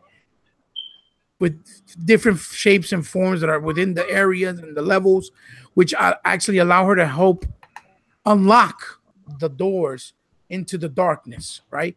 Which is what is troubling her. But she's trying to free the spirit of her loved one from the darkness by sacrificing her own self, right? To give you an idea of what the story is. So when you're playing it, it feels very slow-paced. But once you get to the middle of the game and you start branching into the third act, the game becomes extremely rewarding, because it basically shows how a person with so much ailment, right, can be so unselfish and be a true hero in the sense for someone they truly loved, right? So it becomes like not only a romantic story, but it also becomes a story about, it doesn't matter if you have a disability, you can still be a hero for the right cause, right? So, and the battle system of the game is very satisfying, because it doesn't tell you how to do any of the moves, right? Yeah. But as you learn each button prompt and what it does, whether it's heavy attack, strafe, roll, block, counter block, it's very gratifying, especially once you start to master it based on the animations from the enemies that attack you and how you counterattack them. Very much so in the vein of Rise, when you play it on hard without the color prompts. Very satisfying with the counter combat system. It's very in-depth, and it gets very difficult, tricky, and very unique, which is a lot of something that a lot of people don't realize. But I do want to say the audio itself, right? This started in a game that maybe a lot of people didn't play, right? Which I love the series, called Kane and Lynch. Right? Yeah, Yeah. Because Lynch suffered of schizophrenia. Yeah. Mhm. And in the entire game, you're seeing things from his point of view, especially when you play cooperatively. And you hear when he's hearing things in his mind. It was kind of like the first level of what this did with Hellblade, but they took it to another level with a more modernized and more advanced technology. But it started with Kane and Lynch. Like if you would play co-op, you would literally see in Lynch's mind everybody become a cop because he hates cops, right? Because I think they killed his family, right? Mm-hmm. Unjustly, right? By accident, right? And even though when you're playing as Kane, when you're looking at your screen, the people that you're seeing, it could be an old lady, it could be a woman, even a child, but he sees them as a cop and he's killing them out of his own will because he doesn't see the reality because of his mind and his disease. You see what I'm saying? Yeah. Which gave me a very big appreciation to Kane and Lynch, which a lot of people don't appreciate and really didn't like. Kane and Lynch, both of them are brilliant games. Very good games. I mean, they had flaws, but I appreciate it for what they were trying to do with an action game. You know what I mean? Yeah. With two basically hitmen, or not really hitmen, but two Bad guys that were basically. hands for hired that got double crossed, right? And they were just in the wrong place at the wrong time and had to get themselves out. So they started that technique in that game, but in this game it's brought to a whole new level, right? So the experience, I had the privilege to listen to it through my surround sound that is capable of doing things like Dolby Atmos. It's THX certified, so I got with some high quality clip speakers, which are the speakers that are used for home theaters. I mean, for the movies themselves. So they're top of the line stuff. So I got the whole experience. I didn't need to get headphones, but even on headphones, I hear that it's phenomenal, right? So that becomes kind of a character on its own, right? So you got that dynamic, and then the composure, the musical composure of the game is amazing, and it fits the game brilliantly, especially in the third act, because as you're fighting, you know how when you have that type of music that pumps you up and it makes you get like souped and you kind of get the goosebumps because you're so involved and you can feel it as you're playing with the battle and your combat. And that's exactly how they did it in Hellblade. It starts off slow, and then it slowly becomes like this tremendous orchestrated piece. The composer, for what I understand, was some type of like punk rock guy from the UK. He has a band or something like that. And he's never did a choreography ever before. Kind of like the case with Daft Punk when they did the composure for Tron Legacy, which was absolutely incredible. Yeah. Right. And it was kind of like that case scenario. And I think he did it in his own attic, if I'm not mistaken. The same way they did all the mocap for the game with buying cameras from Home Depot, because this is the time of budget they had, in order to capture the performance from this girl, that she's the girl that actually does all their trailers for their game. She's the one that puts the trailers together. The one that played Senua, that's the girl who did that. She's never had any acting career or profession whatsoever, and her performance is beyond stellar. It's amazing. Never had any acting, but like credentials at all before. Wow, that's even more amazing. Yeah. Her performance, her emotions, they really come through, and I understand why it won so many awards. Yeah. What gets me really mad though about Hellblade, Del Poi, is when it was first announced, they clearly said we're bringing it out as a console debut on the PlayStation 4 because it has a bigger install base, and we're hoping that because it's a bigger install base, people will buy it enough so that we can bring it to other platforms like Xbox and whatever else they chose, like PC, which I thought was phenomenal because at least they were being open and honest. But when it was announced, people were saying, oh no, it's exclusive. Sony's funding the game, when Sony didn't pay a dime. Yeah. Okay. And that's what irked me the most. Yeah. But I bought the game twice, and I really liked that they kept their word, brought it over to Xbox. And not only did they bring it over to Xbox, they juiced they it. gave us a little discount for being late. They even said it for being late to bringing it to you. We want to offer you a little discount. And then they gave an incentive to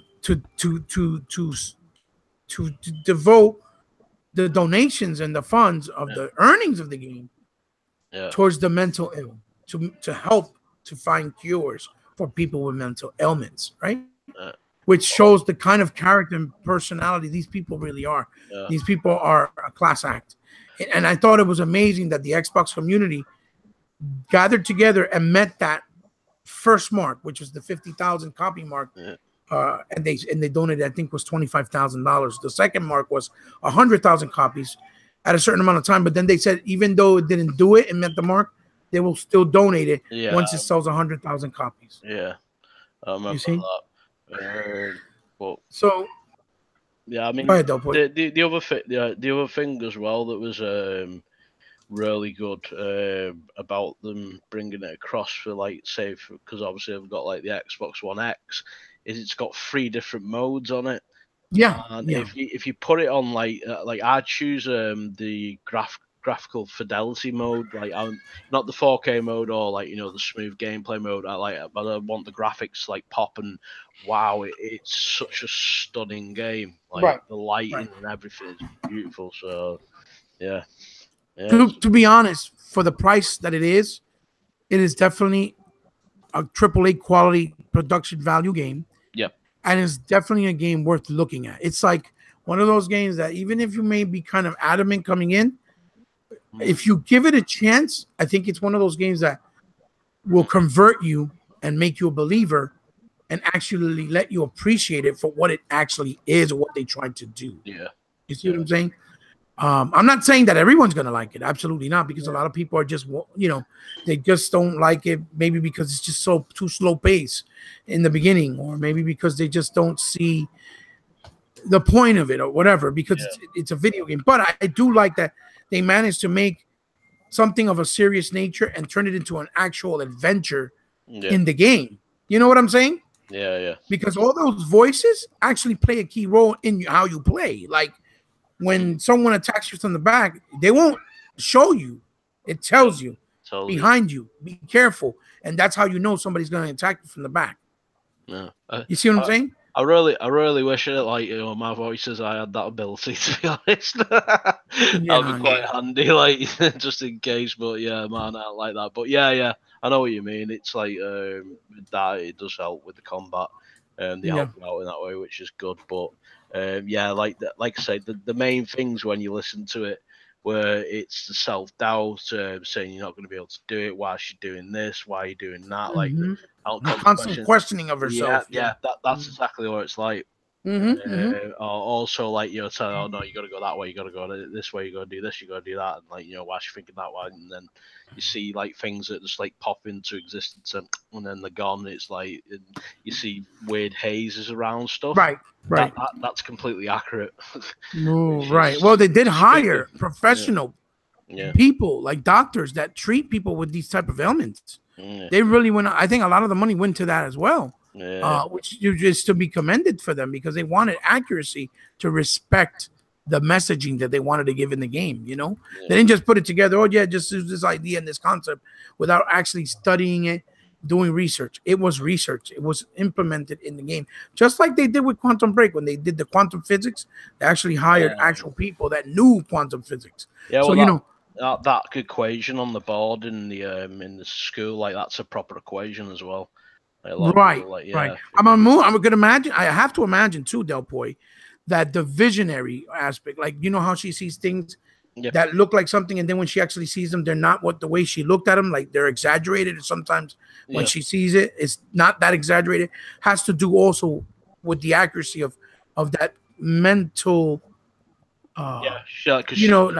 Aggravation and conflict. I would have to assume, and I think that's why they depicted it in the game so much, to solve the puzzles, and they did it brilliantly, because that's how you solve the puzzles, through the visions of matching things to match, symbols that she sees in the Norse mythology, right?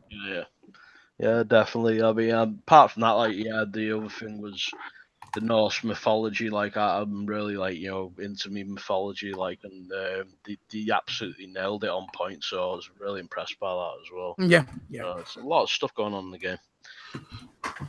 And we'll pass that to Mark. That's my take on it. It's a great game, but you have to be open-minded when you go to play it. You have to give it a chance. You have to be patient. and I think 90 or maybe 85% of the time, you will come out pleasantly surprised, satisfied, and find that you really enjoyed the game as opposed to hating the game. Because there are going to be people that hate it, not because necessarily it has to do with mental ailment, but just because of the way the game is set up. Yeah. But I beat it on the X, and then I went to the PS4 just because I already knew the game. Beat it on the PS4 just to get some trophies to accumulate some more trophies. So I beat it back to back on both, yeah. But I'm glad I was able to support it to help also for a good cause. I have no regrets. Cool. What about you, Sherman? I mean, well, we're nearly at time already, guys. We've only covered 2 subjects. I don't know why I bother writing all these subjects down when we can talk. And I tell you, we can talk about this stuff all night. But Sherman, I mean, just to finish off, I mean, what's your thoughts, mate? Have you played Hellblade, or is it something you intend to play at some point? Well, I appreciate the fact that you wanted to come back to me, but were you asleep when I made my comments about it? Did he make his comments about it? Did he? Well, Yes, I did. I must have gone to the toilet for that bit. See, hey, if you want to blame your old man bladder on it, fair enough. Go. Well, I don't like to bring it up, but I am old, and I keep being reminded at home that I'm going a bit senile. So, yeah. I mean, let's face it. At the start, I couldn't even remember Aaron Greenberg's name. So, I mean, I'm just.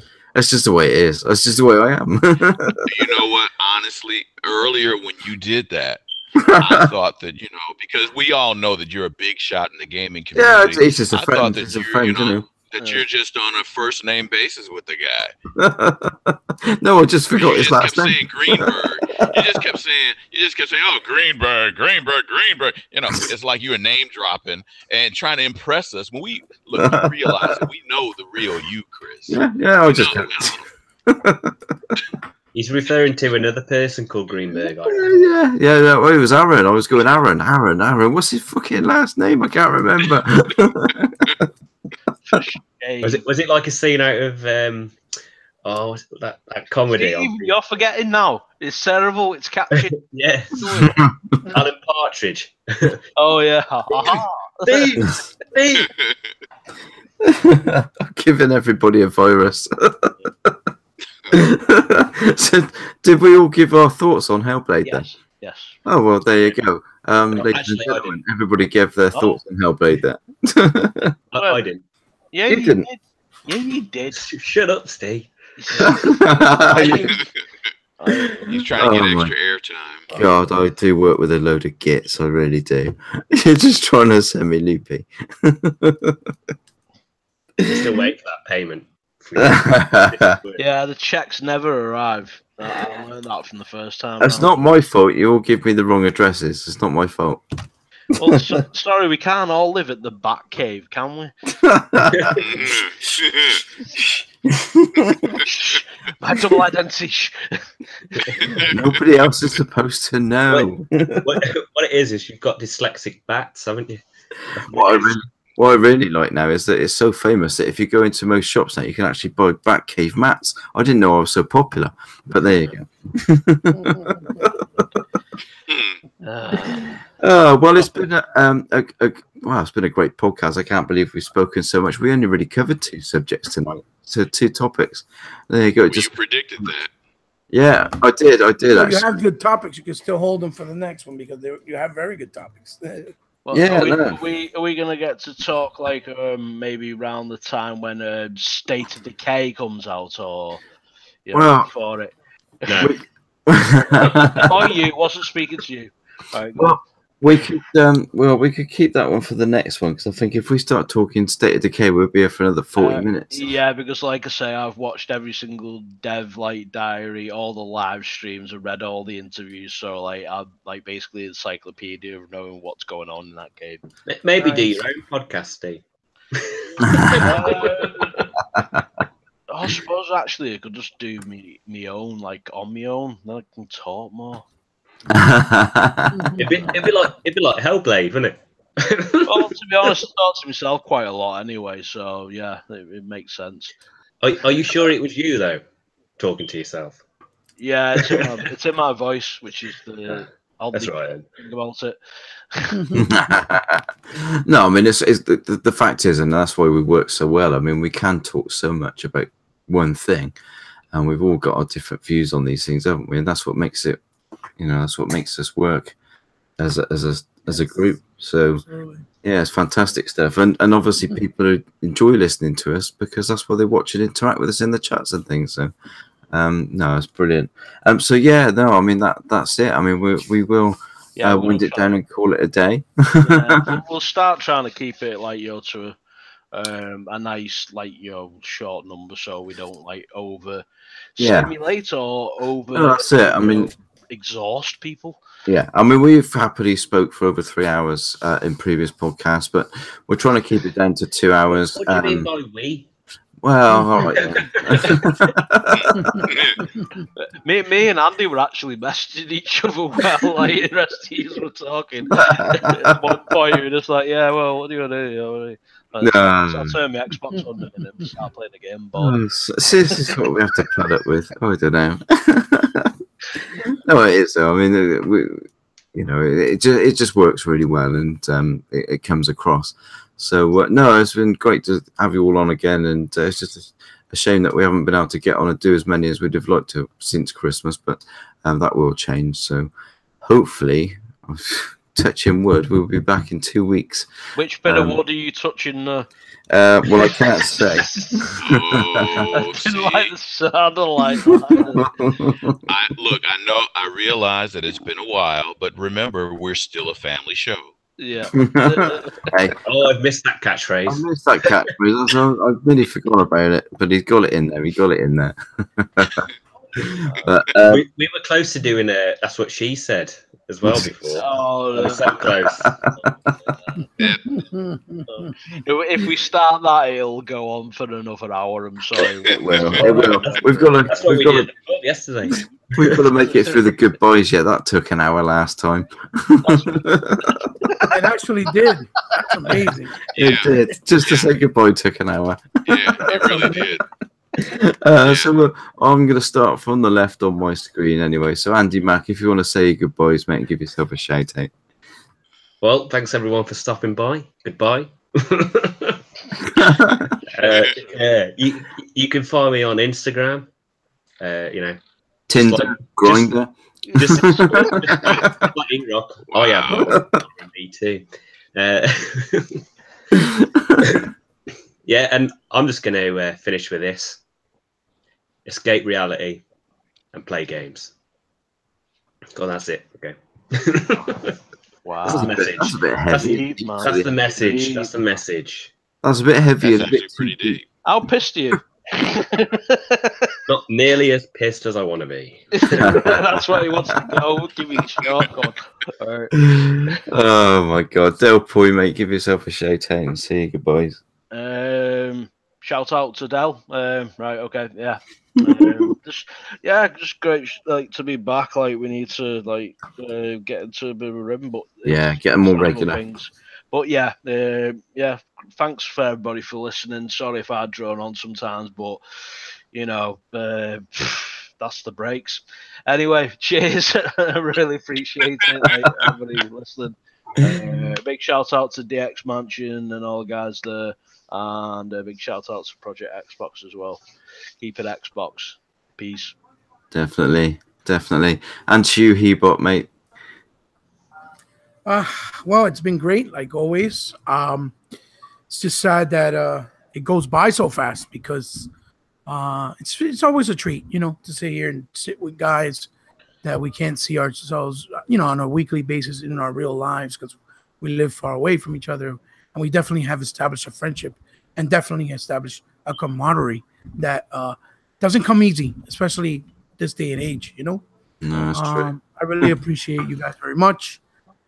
Like I've always said, I'm really grateful and extremely humble to be part of this podcast because you guys are all great and definitely a class act. And I hope it stays this way for a long time and that we can do it more consistently.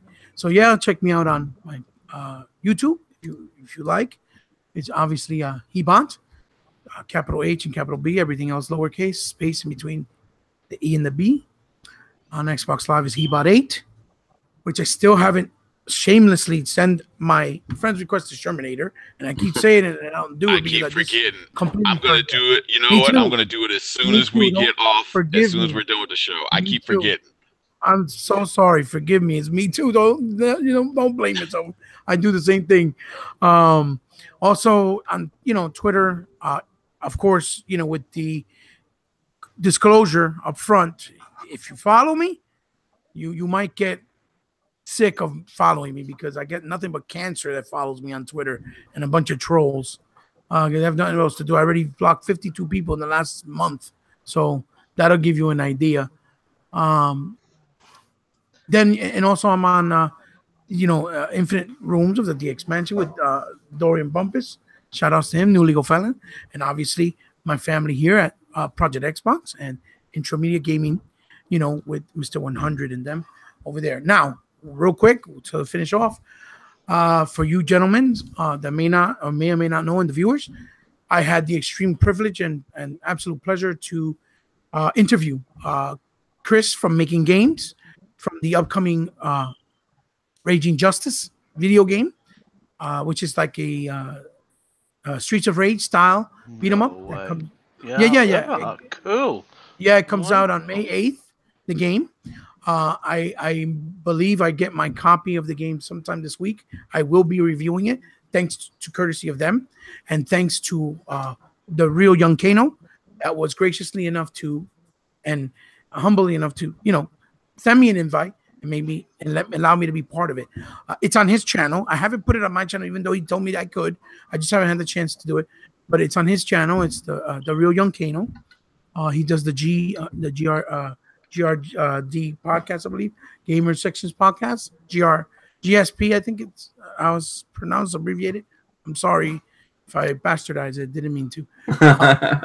No, for sure. You can find in his channel. It's the real young Kano. It's there. It's the Raging Justice. So it was a lot of fun. I was excited, nervous, but I think it came out pretty good, and I think you guys will enjoy it. So if you guys don't mind, show some love to your family here and support it and go check it out. It's nice to be back and hope to see you guys soon. Cheers, buddy. Cheers. And you, Sherman, if you want to give yourself a shout out and say your goodbyes, mate. Well, again, as always, it's been a blast. I today had a different feel, which was good. I've come to the conclusion right now for today's episode that this was like a special edition episode. It was like our educational episode, which, there's absolutely nothing wrong with that. Whoever says that you can't learn stuff from playing video games has been proven wrong today. Oh, yeah. So, so I just wanted to put that out there. The time format, okay, I can deal with that. I mean, I still didn't get to vent the way I wanted, but that's okay because it's a fire in my belly, and it's gonna stay to the next episode. So, yes, it is. Look forward to that. So, but quick shout out, of course, to everybody at Project Xbox. We're still growing, I see.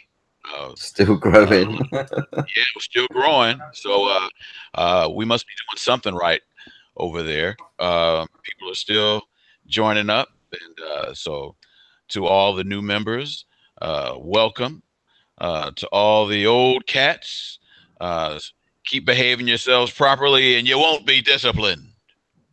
I'm just saying, but yeah, but shout out to everybody at Project Xbox. Shout out to everybody at the mansion. Shout out to everybody at Roscoe's Video Arcade.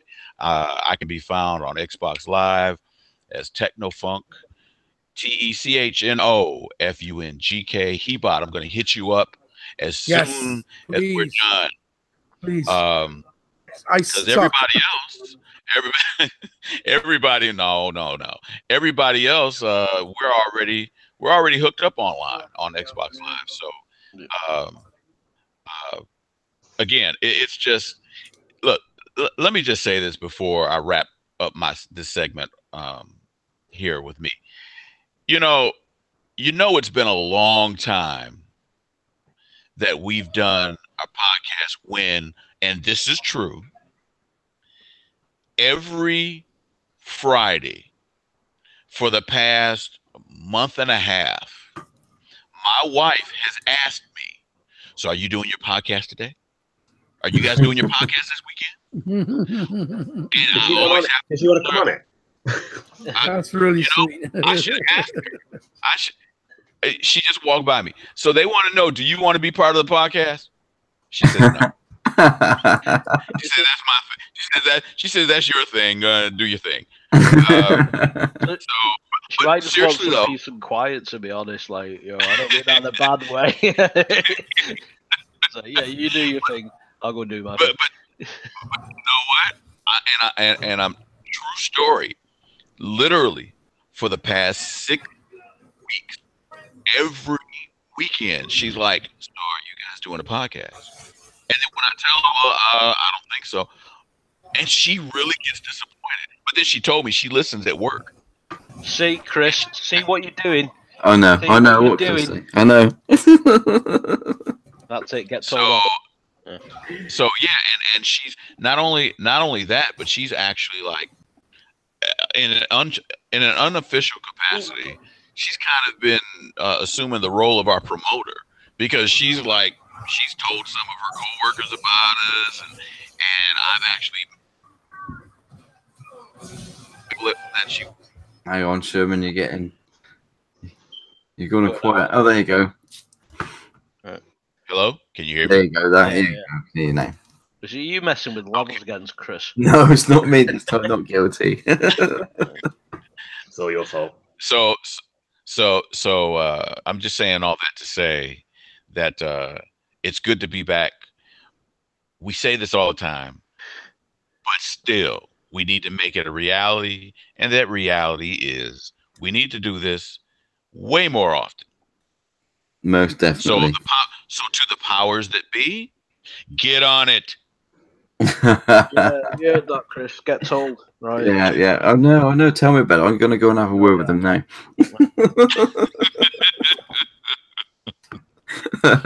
No, I hear you. I know you're all saying we need to do this more regularly. We need to do this more. We do. It's just it's one of those things, and there's always something that crops up. I actually put something off for tonight so we could make sure I didn't cancel again, because I didn't want to cancel again. Trying to make us feel guilty. Don't let it work. My friend, bollocks. Sorry, sort it out. My friend sat down all day watching the qualifying for the Grand Prix all on his own because I stood him up to do this. So I hope you all feel guilty. Oh no, you've not been able to watch cars all the same, go around the same circuit 60 times. Oh my god. I thought you were going to say something really serious, like, I had to call off a christening or something, you know what I mean? Yeah, it was a christening. It was a Formula 1 christening special. Oh my god. Wow. It's the same type of car going around a racetrack loads of times. Priorities. I have many things in my life that I enjoy. None more than my Xbox, but my Formula 1's a close second. That's funny. That's hilarious. Oh dear. Anyway, but no, I hear you. I hear you all, and we will be back. We will be back on the 12th of May. How's that? Just in time before, like... Yeah, that's what I thought. I thought you'd say that. Next Friday is Star Wars Day. So, is anybody going to be playing Battlefront 2? Is what day? It's Star Wars Day. It's Star Wars Day next May Friday. The 5th. Yeah, it's May the 5th. Oh, it is, yes. Oh, that's a big Star Wars night then. Right. Yeah, that's right. Yeah. So Definitely count me in for that. Anyway, if you do play though, Steve, you're not allowed to say boom. yeah. No, I'd never say boom. It's always pew pew pew pew pew. Gotta get it right. I'm gonna have to think of a. Oh, right. I'm gonna have to wake up early that day because I need to watch all the films then. I just watched The Last Jedi again. Oh my god, I don't care what people say about that film. Such a good movie, right? Awesome. I love it. Isn't it such a good movie? Yeah. It's so poetic in so many ways. Yeah. I like that movie a lot. Loads of people complained about, like, you know, obviously the stupidest little things, like these little plot holes that just weren't there. And like, I'm sorry, but like, I'm not going to spoil it for anybody. But like, what Luke did, that was amazing. That's like, what I'm saying. For the whole lore of like Star Wars, if you know it inside out from reading the books and everything, what he did was just super powerful, amazing. Like, so why he did it. The bigger question is why he did it. He did it to sacrifice himself. Yeah, I know. You know, for his friends, basically. Oh, and, you know, for lack of a better term. Anyway, we could do a. Oh, go on. I've just seen something sponsored on Instagram, and it says, "Don't miss out. Follow us for our latest information." You'll like this, Chris. Yeah. Oddworld's new game. Oh. Soul Store. Yeah, there's a new Oddworld. I knew they've been working on something. Really? I don't know. Yeah. That's probably why I like the like your tweet and like your. That's a surprise.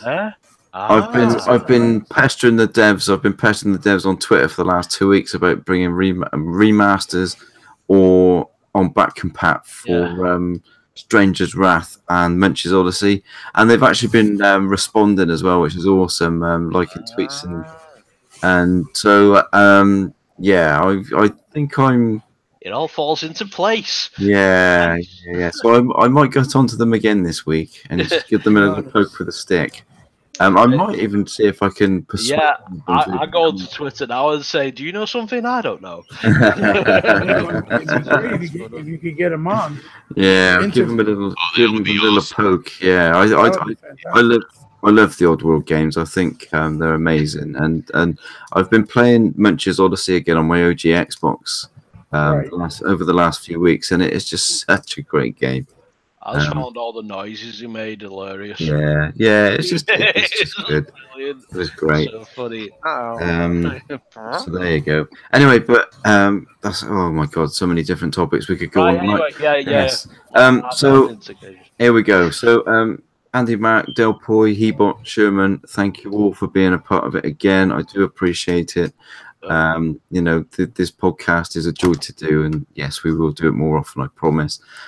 We will be back soon. We will be. What date did I say? The 12th. 12th. Yeah, 12th of May. We will be back Saturday, the 12th of May at 8 p.m. I've definitely not gotten anything on that one. I know you haven't because you're doing this. You just said it.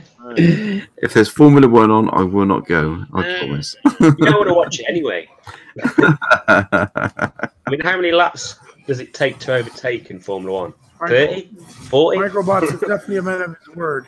He just has a life. Thank you to everybody in the comment section. Always appreciate everybody. There's always the usual suspects.